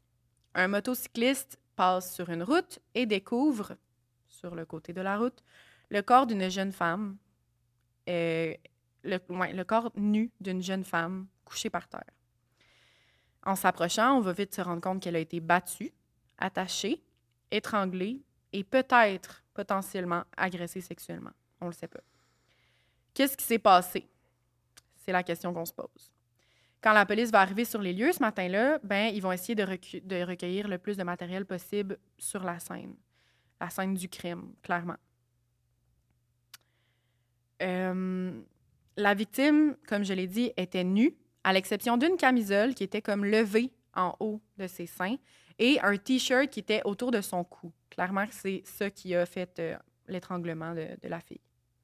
Elle était couchée sur le ventre. Ses pieds et ses poignets étaient attachés avec des lacets de chaussures, assez lousses d'ailleurs, puis une espèce de cordage en métal, comme le genre de cordage en métal que tu mets derrière un cadre, là, puis que tu accroches sur un clou. Ok, là. ouais. Genre, Une Ouais. petite chaîne. Une là. Un fil ouais, de ben, métal. c'est genre, un fil, Ah, ouais. ouais. Il y a également une seringue un peu plus loin sur le sol, des articles de vêtements un peu pitchés un peu partout, puis un autre objet vraiment important, on entend un bip. Les policiers vont rapidement découvrir un Padgett Oh, à quelques pieds de la victime. Je ne sais pas si vous savez Oui. c'est quoi un Padgett. oui. C'est quoi un C'est Padgett? notre époque. ça. C'est ça. Je pense que j'en ai jamais vu de mes Ouais, propres c'est yeux, normal. mais je sais c'est quoi. Mais tu vois ça dans des émissions de genre Ouais. les hommes d'affaires, là, ils ont ça sur leur ceinture, Ouais, puis là, ça ouais. sonne quand ils ont un appel important Ouais. pour C'était- leur dire qu'ils ont un appel Ou important. quand t'es né Avant- en 90 puis en 89. Ouais, Oui, c'est on ça. l'a C'était vécu. avant les Ok, cellulaires. c'était c'est avant ça. les Bon. cellulaires. C'est ça. Voilà. Ma sœur en avait un, puis elle était vraiment cool. Oh my God. OK. Fait que là, il trouve un Padgett. Quand même un bon indice là, de cette histoire-là. Donc, ils vont commencer assez rapidement les recherches à grande échelle. Il y a un hélicoptère qui va voler en haut du terrain, au bord de la route où le corps a été retrouvé, pour voir s'il allait comme avoir d'autres indices quelconques en regardant du ciel. Justement, ils vont remarquer que parmi genre tout le grand terrain, dans le grand terrain gazonné, il y a une espèce de spot rond, un spot circulaire, comme si le gazon avait été enlevé. Comme si peut-être il y avait eu une bataille, puis qu'il y avait genre de la terre qui en était ressortie. Fait que de haut, on voyait vraiment qu'il y avait comme un bon spot, pas de gazon. La police va ensuite envoyer le corps chez le coroner, bien évidemment, pour qu'on puisse l'identifier puis faire une autopsie. Une empreinte digitale de la victime va nous permettre de l'identifier. On va apprendre que c'était la jeune Denise Johnson, une jeune mère de famille afro-américaine de 30 ans. Elle avait 2 enfants en bas âge avant qu'elle décède. On va ensuite apprendre qu'elle est née et qu'elle habitait depuis toujours dans un petit quartier de Phoenix qu'on appelle The Project, qui est un quartier assez pauvre, assez délabré. Genre, j'ai vu des photos de ce quartier, puis ça n'a pas l'air d'aller mieux aujourd'hui. Esther Johnson, la mère de Denise, va décrire sa fille comme étant une bonne fille, mais qui se tenait malheureusement avec les mauvaises personnes, selon elle. Betty, sa sœur, elle va confirmer à son tour que Denise, elle se tenait vraiment avec des gens qui étaient comme toujours sur le party, qui buvaient énormément, puis qui faisaient potentiellement de la drogue. Mais ça, elle ne peut pas le dire dur comme fer. Elle dit que sa sœur, c'était quelqu'un qui faisait facilement confiance aux autres, même un peu trop facilement des fois, puis qu'elle était peut-être pas prudente. Denise, elle travaillait dans la rue comme prostituée pour gagner sa vie puis faire vivre ses 2 jeunes enfants, comme elle était mère monoparentale. Elle échangeait souvent du sexe et de la drogue contre de la drogue et de l'argent. C'était sa façon de faire. Puis elle se tenait tout le temps au même spot qui était comme une espèce de halte routière / truck stop. Là. Puis les gens là-bas, genre, ils la connaissaient bien. Là. C'était tout le temps elle qui était là, puis elle voyait comme les mêmes camionneurs, de temps en temps des nouveaux qui faisaient juste comme passer par la route. Puis on la surnommait Twist Maman, pour une raison X. Ses vrais amis, ils vont souvent l'avertir, justement, que son mode de vie allait clairement la mettre en danger un jour. Genre, elle n'était pas prudente. Puis, malheureusement, ben c'est ça qui va s'être produit. C'est potentiellement son mode de vie qui l'a mis dans cette situation. L'enquête va commencer, puis la première étape, ben, c'est déterminer comme le fameux Padgett, il appartient à qui. Parce que c'est le seul comme outil qu'on a sur la scène pour qui appartient clairement ben, soit à elle, soit pas du tout. T'sais. On découvre assez rapidement à qui ça l'appartient. Un certain Mark Bogan. Il a laissé son Padgett là. Bien, à voir. Parce que là, le Padgett, on sait qu'il appartient à ce Mark en question, mais on ne sait pas pourquoi il est là, pourquoi il est à côté de la fille. Ou... Exact. Mark Bogan, c'est un camionneur local. Il travaille avec un genre de pick-up. C'est pas genre un gros camion qui arrête dans les truck stops, mais c'est quelqu'un qui travaille dans le coin puis tout le monde le connaît. Ben, tout le monde le connaît. On est capable vite d'identifier que c'est quelqu'un de local là, qui habite là. Il va se faire rencontrer par les policiers puis il va raconter sa version des faits. Il va dire que la veille, il serait arrêté au truck stop pour se reposer 2 secondes puis faire un appel à la cabine téléphonique. Je vais prendre une gorgée d'eau. Tous ensemble. C'est en train de mourir. OK. Puis, ben c'est ça. Pendant qu'il faisait son appel à la cabine téléphonique, Denise, c'est elle qui l'aurait approché en premier. Elle serait comme arrivée, puis elle aurait, genre, utilisé de son charme pour y demander un lift juste à l'extérieur de la ville. Genre, à la frontière, genre, un peu région, genre campagne. Il aurait dit, ben oui, pas de problème. Puis, une fois comme dans son camion, elle lui aurait fait des petites avances. Genre, il aurait comme compris à ce moment-là que, dans le fond, ça devait être une prostituée. Big brain. Là, il se serait comme penché, il se serait collé sur le bord de la route, dans l'accotement, et il aurait commencé à avoir une relation sexuelle consentante. Il va dire qu'après la relation sexuelle consentante, elle aurait comme essayé, genre, d'y voler des effets personnels sur son dash, genre comme en en lui disant bye, mais il aurait remarqué qu'elle essayait d'y voler genre son portefeuille puis une couple d'affaires.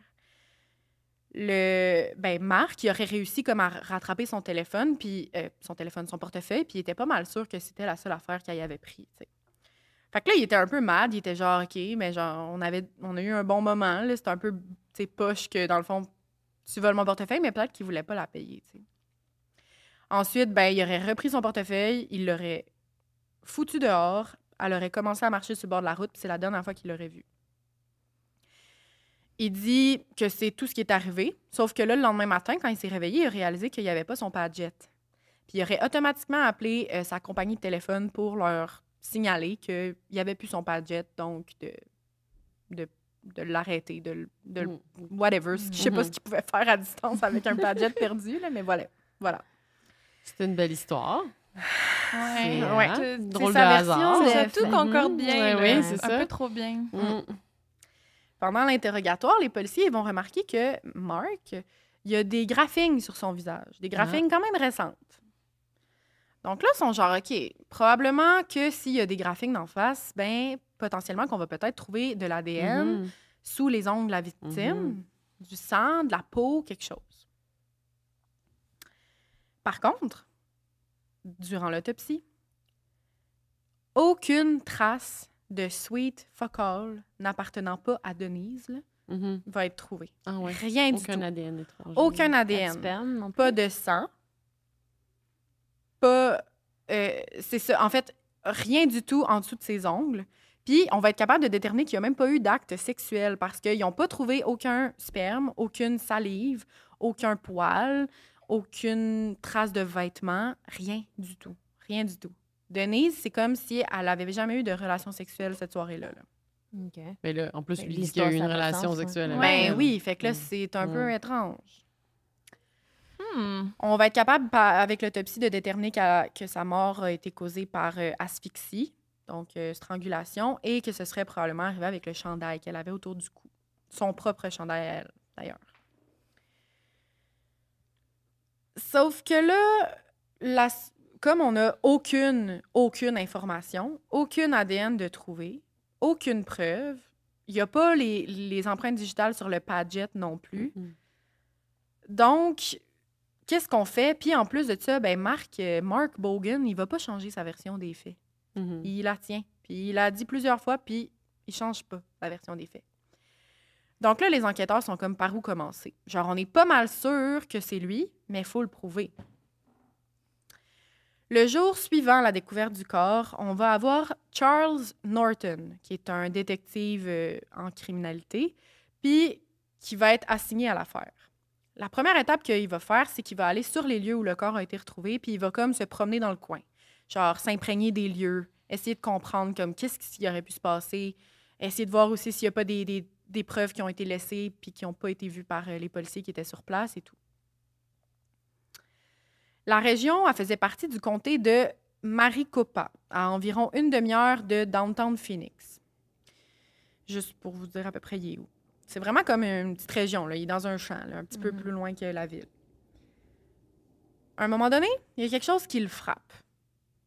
Quand il s'est rangé sur le côté de la route avec son char, il a remarqué qu'il y a une des branches d'un arbre qui pendait un peu trop dans la route. Comme si, genre, quelqu'un avait comme accroché cette branche-là puis elle pendait. Peut-être causé par le vent, mais peut-être causé par quelque chose, genre. Fait que il s'approche de la branche, tu sais, en question, puis il est comme, bon, whatever. Il remarque que sur la branche, il y a comme une grande égratignure.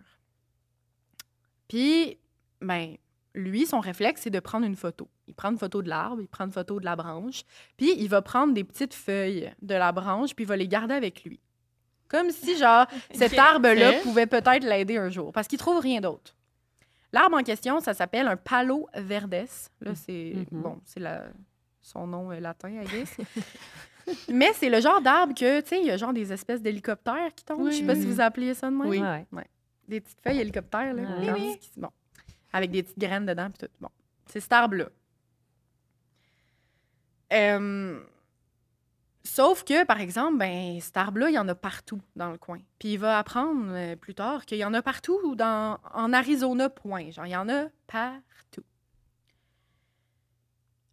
pendant ce temps-là, pendant que lui est en train de checker ses arbres, les autres détectives, ils vont continuer leur enquête puis essayer de trouver des informations sur Mark Bogan. Parce qu'ils sont sûrs là, que c'est lui, mais ils sont comme, il faut le trouver. Ils vont réussir à pouvoir avoir l'approbation pour réquisitionner le pick-up de Mark Bogan. Donc, ils vont le checker au peigne fin, là, genre vraiment partout, à la grandeur, essayer de trouver s'il n'y a pas comme une trace de Denise quelque part, un indice là, qui pourrait le relier au crime. Mais le pick-up, complètement clean. Rien du tout. Aucune trace de sweet fuck all. Mais c'est fucké, là, parce que c'est le dernier qui dit l'avoir vu. Là. Elle a été dans son pick-up. Oui, ils ont eu une relation sexuelle sur son pick-up. Ben, selon l'autopsie, elle n'a pas eu de relation sexuelle. Selon sa version, ouais. Mais selon sa version, elle a eu une relation sexuelle. Fait qu'il dit qu'elle est venue dans son pick-up, Colin. Il devrait au moins y avoir une trace, mais zéro pin bar. Fait que là, tu sais, les détectives, ils vont garder une couple d'objets, là, genre une couple d'affaires comme que... Anyway, pas ses affaires à lui, là, mais juste pour les garder au cas où. Puis ils vont prendre des photos et tout, mais pour vrai, aucune trace. C'est clean. Les policiers sont convaincus, mais il n'y a pas de preuves. Sauf qu'en regardant les photos qu'ils ont prises du pick-up plus tard, genre tous les gens là, qui participent à l'enquête, ils checkent ça, puis là, ils n'ont rien, ils n'ont aucune piste, et ils voient sur une des photos du pick-up 2 petites feuilles de type hélicoptère, de type Palo Verdes. Et là, ils sont genre, est-ce qu'il s'est passé quelque chose avec ces petites feuilles? Ça a-tu un lien? L'affaire, comme je vous l'ai dit, c'est qu'il y a genre 10 000 arbres de même environ dans la région, là, dans les environs. Sauf que le boss de Charles, Norton, il trouve ça vraiment intéressant. Puis il est genre, le sergent, là, détective, le boss de Charles, il est comme, non, continue dans cette piste. Moi, je veux en savoir plus sur ta piste d'arbres. Parce que de toute façon, en ce moment, on n'a rien. Donc, on perd rien à essayer, là, Colin.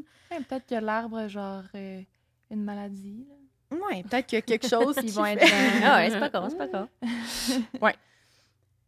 Puis là, Charles, ce qu'il se demande, c'est genre, hey, est-ce que c'est possible que je découvre, genre, je sorte l'ADN de cette feuille, la feuille qu'on a trouvée dans le pick-up, la feuille que j'ai ramassée dans l'arbre, donc l'arbre en question, est-ce que c'est possible qu'on check leur ADN?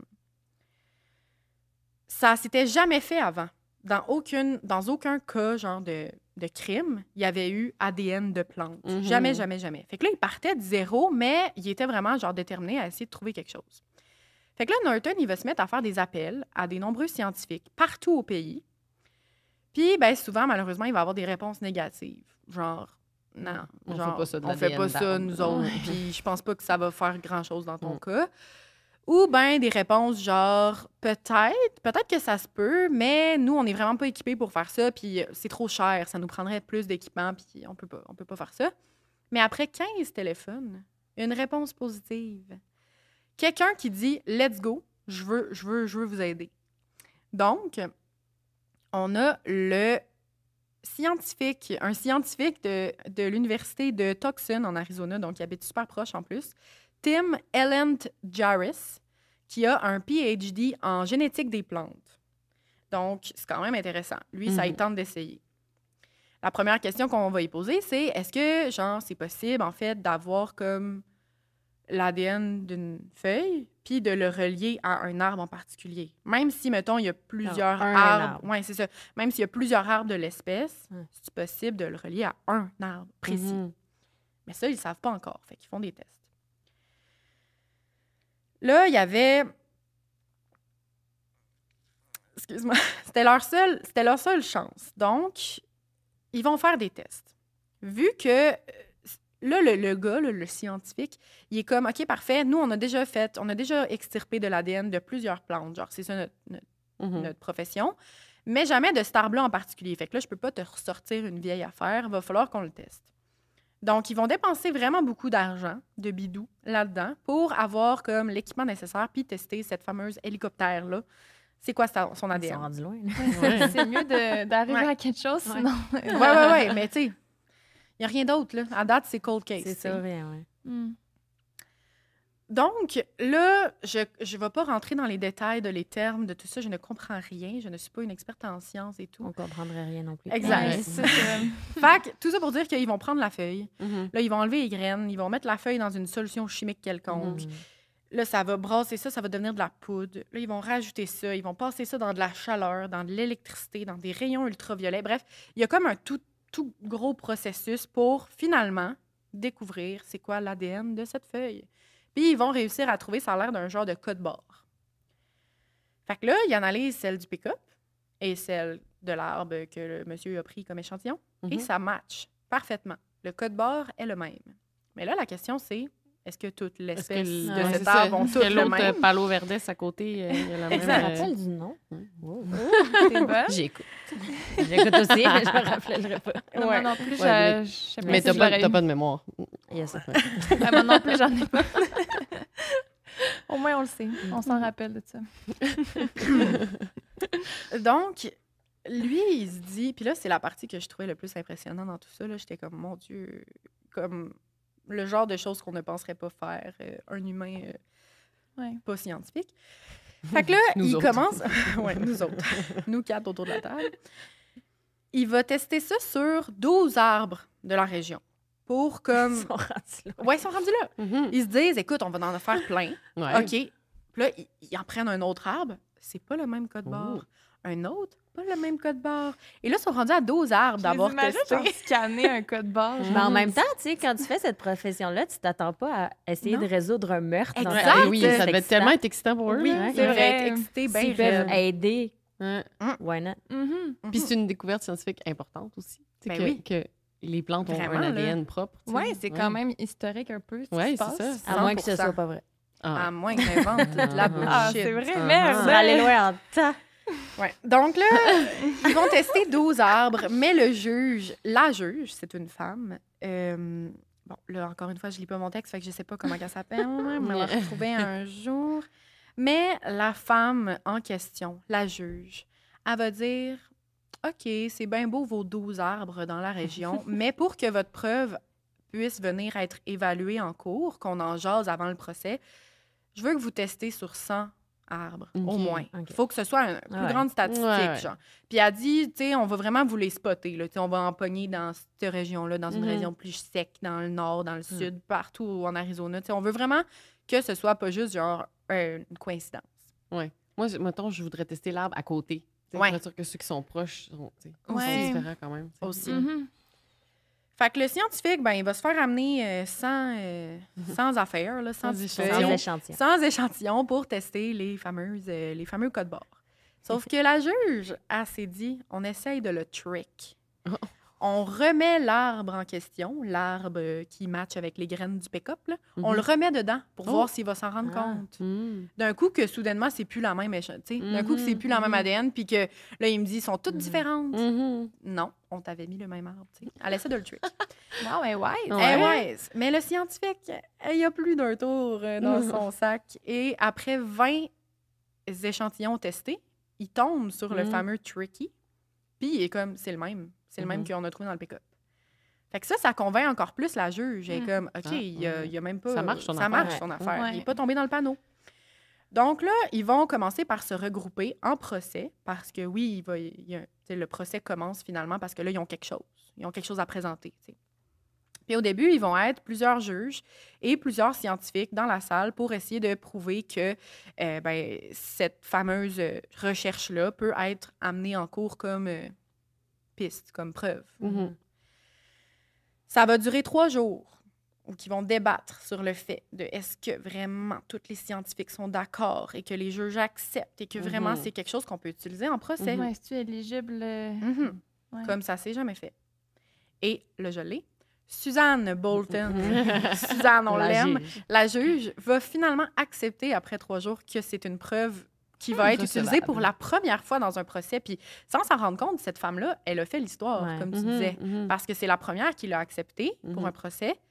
Et donc, c'est du jamais vu.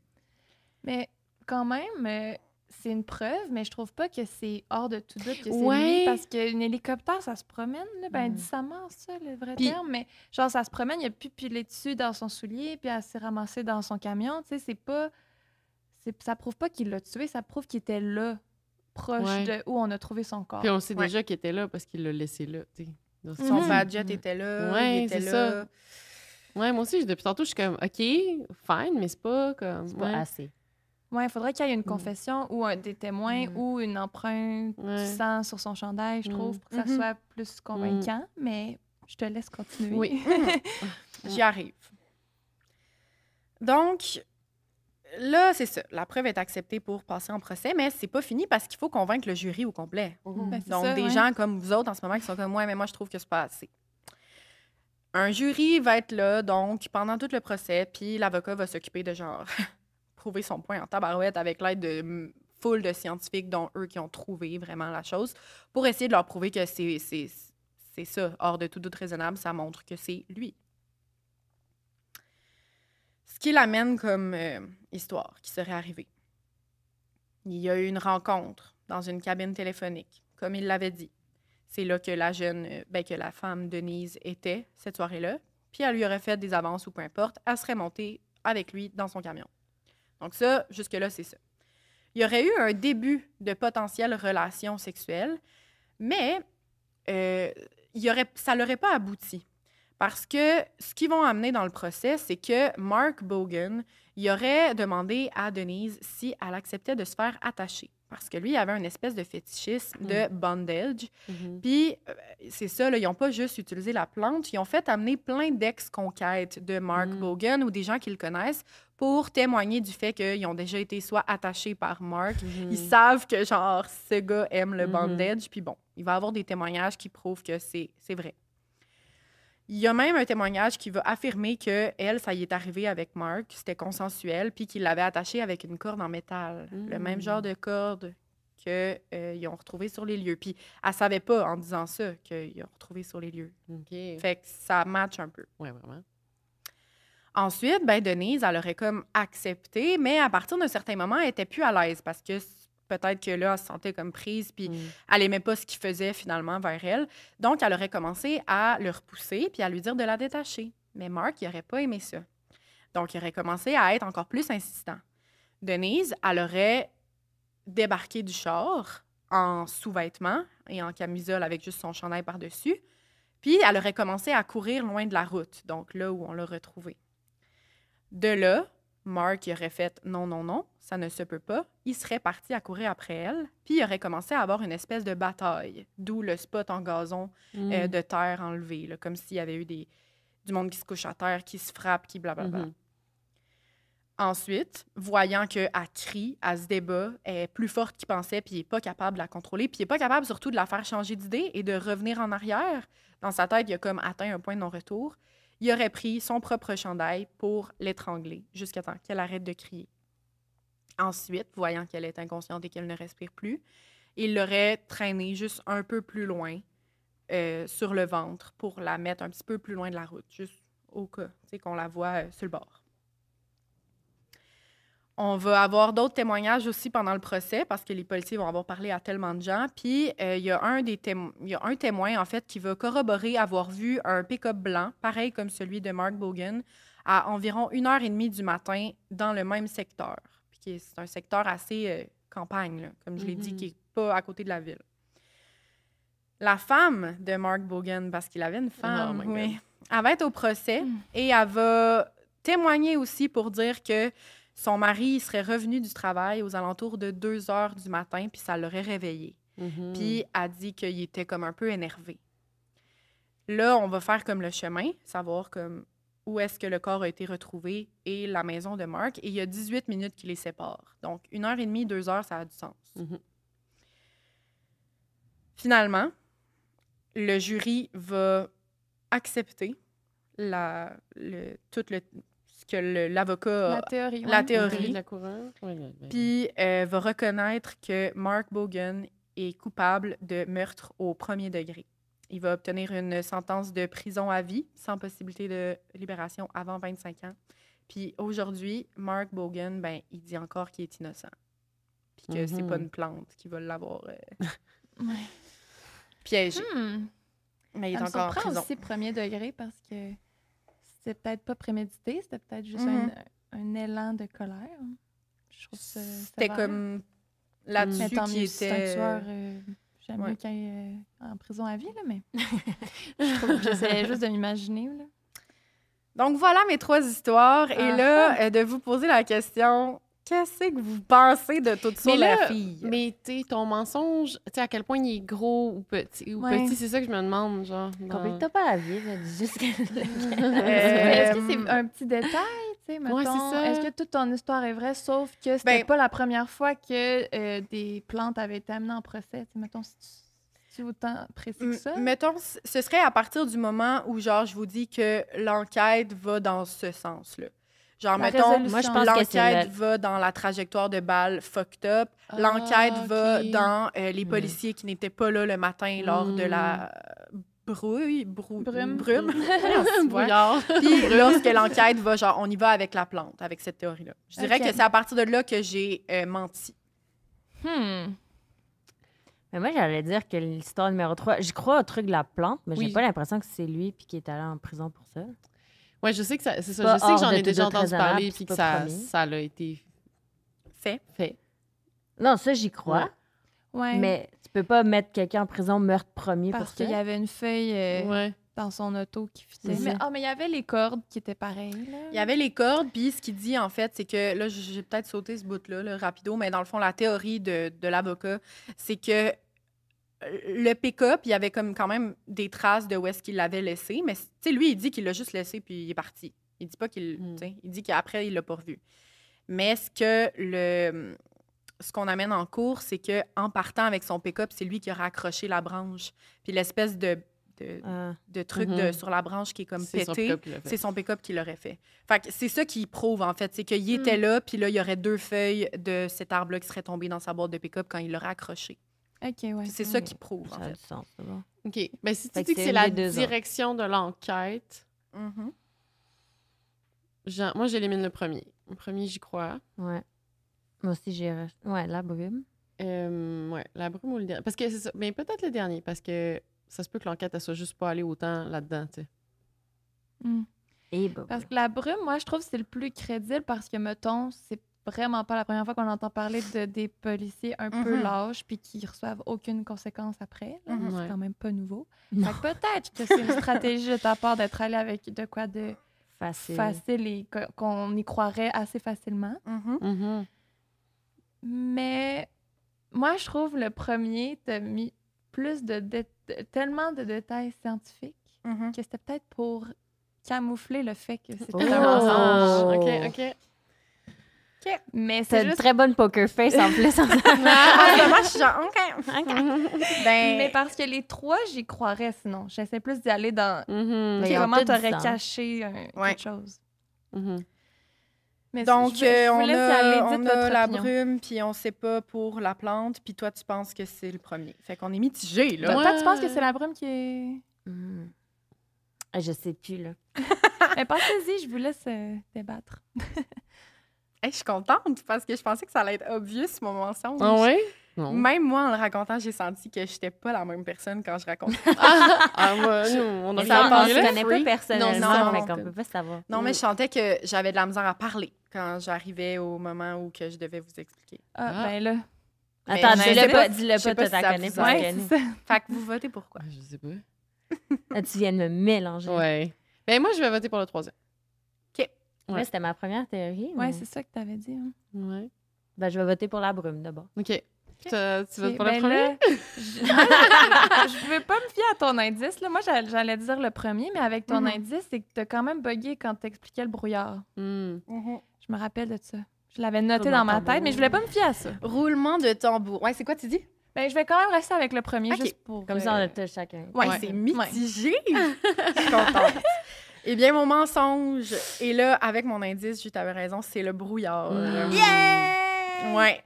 J'ai mis la faute sur les policiers et je m'en excuse, ce n'était pas leur faute. Mais c'est cette ça, j'étais comme, journée-là. c'est facile de leur mettre la faute dessus parce que Ouais. souvent, ça l'arrive. Souvent, Qu'est-ce c'est qu'elle ça, c'est ça qui arrive. Hey, c'est une bonne question. J'aurais dû faire des prix. C'est vrai. Je vais penser à quelque chose. Je vais te faire un dessin. Je vais te faire un dessin de la trajectoire de la balle. Pour... L'encadrer chez vous quand vous allez être ultra famous. Ouais. Bravo. Donc, c'était la brume, en fait. J'ai mis l'accent sur le fait, à partir d'un certain moment, j'ai comme tout switché, comme si c'était vraiment la police qui était pas là ce matin-là, puis qui avait pas enclenché les lumières. Mais au final, les gens qui étaient dans le tort, si on veut, parce que oui, à la base, ça restait comme un changement naturel de Une cause climat. On naturelle. contrôle pas, là. Mais bon, je vais vous l'expliquer. La chose qui a manqué, en fait, dans le calcul de tous les scientifiques qui avaient calculé la température exacte et tout, c'est qu'ils n'ont pas pensé, mais la veille, au soir, la température, elle aurait baissé drastiquement. Genre partant de 30 degrés à s'en allant au point de congélation. Oh. Ça, c'est tellement rapide que, OK, parfait, le matin, mettons, soudainement, il fait beau. Là. Puis, tu sais, des fois, on le voit l'été, là, comme tout le gazon est mouillé, là, la rosée. Mais il fait chaud, là, ça n'a pas rapport. Mais le sol est super froid. Bien là, il se serait passé un changement tellement drastique que, oui, le matin, les aéroports, tu sais, il fait super beau, c'est l'été, c'est dégagé, il n'y a même pas de nuages, blablabla. Sauf que dans la partie la plus creuse, la partie où le sol a complètement gelé, en fait, ben, c'est super froid.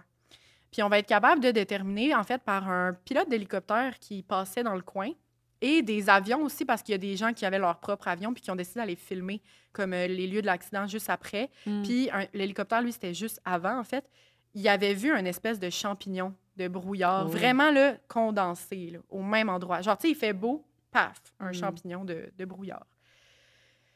Donc, ça l'a joué. Mais c'est surtout l'usine, en fait, la faute. OK. Parce que on va apprendre que, tu sais, le Tennessee, qui n'ont pas voulu, genre, arrêter les activités de l'usine, là, après les 6 ans de statistiques et tout. Puis, ben, c'est ça. Juste qu'on n'a pas voulu, genre, rien faire avec l'usine. Mais on va apprendre que, en fait, de un, il y a tellement de gallons d'eau naturellement qui est projeté dans les airs par les rivières et les spots d'eau naturels. Sauf que l'usine avait comme plusieurs bassins d'eau qui s'occupaient simplement de, genre, nettoyer les eaux usées. Fait que, genre, un peu du gaspillage. Puis, il y a tellement de bassins d'eau que ça augmentait de, genre, 10 gallons d'eau par bassin le niveau d'eau qui est projeté dans dans les airs. Fait que ça accentuait. Fait que, dans le fond, c'était vrai là, que ça aidait pas au problème de l'autoroute, tu sais. Mais ils ont comme pas vu ça. Puis, en plus, ben, l'usine en soi produit 1,5 million de gallons d'eau par jour qui est projeté dans l'air constamment. Puis on va pouvoir maintenant, avec les recherches après l'enquête, déterminer que c'est même pas juste de la vapeur d'eau. Il y avait aussi beaucoup de résidus de papier qui est dans le fond vraiment polluant. C'est ça qui Et bloque plus la c'est vision. encore épais. plus, Ouais. encore plus dense comme brouillard. Fait qu'il y avait des policiers puis les lumières étaient ouvertes. Ah ouais. C'était juste trop dense. Puis le policier, il a comme entendu au loin, le fameux policier, mais il a pas... Oui. Des petites lumières. C'était pas aussi dense, genre, à l'entrée de l'autoroute que vraiment dans le creux. Fait que là, voilà, c'est ça qui s'est passé. Puis, il y a vraiment eu une poursuite contre l'usine et aussi contre l'État du Tennessee pour qu'on mette vraiment comme des nouvelles mesures. Il y a vraiment eu l'affaire de la pancarte qui détecte naturellement. La barrière, tout ça, c'est vraiment averti d'avance maintenant quand même quand l'autoroute est fermée. Fait qu'il y a déjà ça de plus, ça c'était vrai. Mais ce qui est vrai aussi, c'est qu'en poursuivant l'usine, ils ont été capables de faire fermer certains des bassins, eux qui étaient plus proches de l'autoroute, pour réduire la quantité d'eau dans l'air. Et, ben, ils ont dû quand même débourser énormément d'argent. Je pense 4 millions d'argent au total à toutes les familles des victimes. Donc, l'usine a dû débourser tout ça. Mais elle est encore ouverte aujourd'hui. Sauf que son activité a un brin diminué puis ils ont moins de bassins qu'avant. C'était ça, mon mensonge. C'était pas la police, le problème. Désolée, les policiers. C'est facile de vous le mettre sur Je pense pas que les policiers du Tennessee nous écoutent. Eh non, Ouais, non, non, ça va c'est être ça, je pense correct. Les policiers du Tennessee en 1990, genre. Ça Exact. Ouais, Ils c'est sont ça. pas morts. Ils sont peut-être plus en service. Peut-être. Mais je m'en excuse. Je vous envoie toutes mes excuses et mon respect, policier. Mais voilà, c'était ça mon mensonge. C'était vraiment bon, en tout cas. Oui. J'ai gagné. Moi, Ben oui, c'est t'as ça que je gagné. retiens. Ben oui. Ouais, t'as c'est vrai. gagné. Je suis Good très job. compétitive, non? Ça paraît-tu? C'est moi qui gagne. Mais je trouvais que, genre, quand j'arrivais au bout du brouillard, j'étais moins capable de Ah, parler. tu le savais. Moi, j'étais pas bien.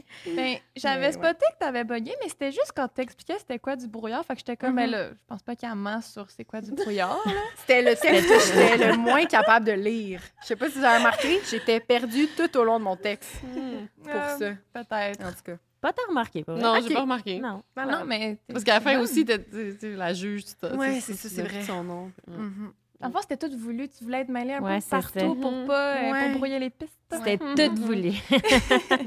Mais bravo, merci. C'était super bon. Ouais. Puis la trajectoire de balle, c'était vraiment, vraiment ça qui s'est passé. Ouais, c'est C'était fou. vraiment C'est un capoté. accident. C'est Puis fou. la plante, c'est vraiment ça que le premier cas où Qui ça a ouais, été c'est ça. utilisé en cours, puis que ça l'a permis de prouver. Ouais, c'est full intéressant. Puis c'était full Vraiment. à thème scientifique. Ouais, On apprenait des c'était- Ben choses. oui, hein. C'est vrai. C'était la twist que je me suis dit que c'était mieux pour faire un mensonge parce que je me disais, c'est des mots anyway que je vais pouvoir Bardasser. faire, tu sais, je comprends pas tout. C'était super intéressant. On a beaucoup appris. Oui. Eh ben, merci tellement d'être venu. Ouais, ça fait merci, oui, fun. J'en aurais écouté encore d'autres. Ben oui. C'était fou On- le fun, puis j'espère que c'est pas la dernière fois qu'on va vous recevoir. Ben Mais non, ben un là, jour, on va ça faire serait tellement le cool. C'est ça, contraire. faudrait faire l'inverse la prochaine Oui. fois. Ça va nous Faudrait faire qu'on vous invite. plaisir. Parce qu'on était trop dans le jus, mais... Ouais. Ben, c'est bien correct. Un jour. Puis on Oui. encourage nos auditeurs, si Exhibit vous A. ne connaissez pas Hélène et Mélanie, Oui. c'est le podcast Crime de Bin. Ils font du true crime aussi. C'est vrai, on aurait Ouais. dit au début. C'est J'étais vrai, hein? comme, on a tout embarqué C'est dans qui, l'histoire, mais j'étais on comme... prend pour acquis que tout le monde nous Mais connaît. ouais. On l'a pas dit au début. Mais non, On tout le est monde tellement- non, tout le monde Mais le tout sait. le monde vous connaît, Tout là, le mais monde si l'attendait. jamais, là, mettons mes parents, C'est tu sais, vrai. qui nous Ouais, écoutent. Pour la mère à Justine. Ben, pluguez-vous, en fait. Ouais. Pluguez-vous. J'allais vous présenter, mais Allez-y. voulez-vous... Ben oui, Crime de Bin. Crime de Bin, podcast de true crime québécois. Et canadien. Ouais, nous, on fait juste des cas québécois et canadiens. Oui, c'est vrai. Ouais. Mhm. Depuis Depuis octobre maintenant. 2020, ça va faire 5 ans bientôt. Oh! Oh, ouais. Wow. OK. Ça fait longtemps C'est quand un même. petit projet COVID. Ouais. Vous avez pris de eu, l'ampleur. combien d'enfants à travers tout ça? 4 au Ben, total. 2 chaque, donc Oui. 4. Ouais. Dont un qui traîne à terre. Il a dormi tout le long, ben. Oui, good Oui, job. j'ai bien Je l'ai ça. checké tout le long. Je vais voir ma tête faire Puis ça t'as tout quand le long. même gagné la compétition. Ouais. Et j'ai Trouvé. gagné. Ouais, Ouais. multitasking. En- Multitasking. Multitasking. Mm. Ouais, c'est ça qu'on fait. Puis depuis- sinon, vous avez une page Instagram, Facebook. Oui, crème de bin. Facebook, Patreon. Avez-vous Ouais. de la merch comme en permanence? Écoute, ou vous en faites? c'est un problème. On va Ouais, dire non. on va dire non pour On va dire l'instant. non? OK. On en a, mais c'est. On la va s'y qualité est remettre pas géniale. éventuellement. Ben, c'est bien parfait. OK, ben on vous encourage à faire un tour sur leur réseau puis leur podcast. Merci. Puis merci encore d'avoir accepté notre invitation. Ouais, C'était ça trop le fait fun. tellement plaisir. C'était vraiment On le va, fun. on va retourner l'invitation aussi à un moment donné. Oui. Yes. Qu'on va être Ouais. moins- Ouais. Merci Donc, beaucoup. merci et à très bientôt. Bye. Bye. Cornet, bye tout le monde. Oui, c'est cool. Oui, c'est les billes.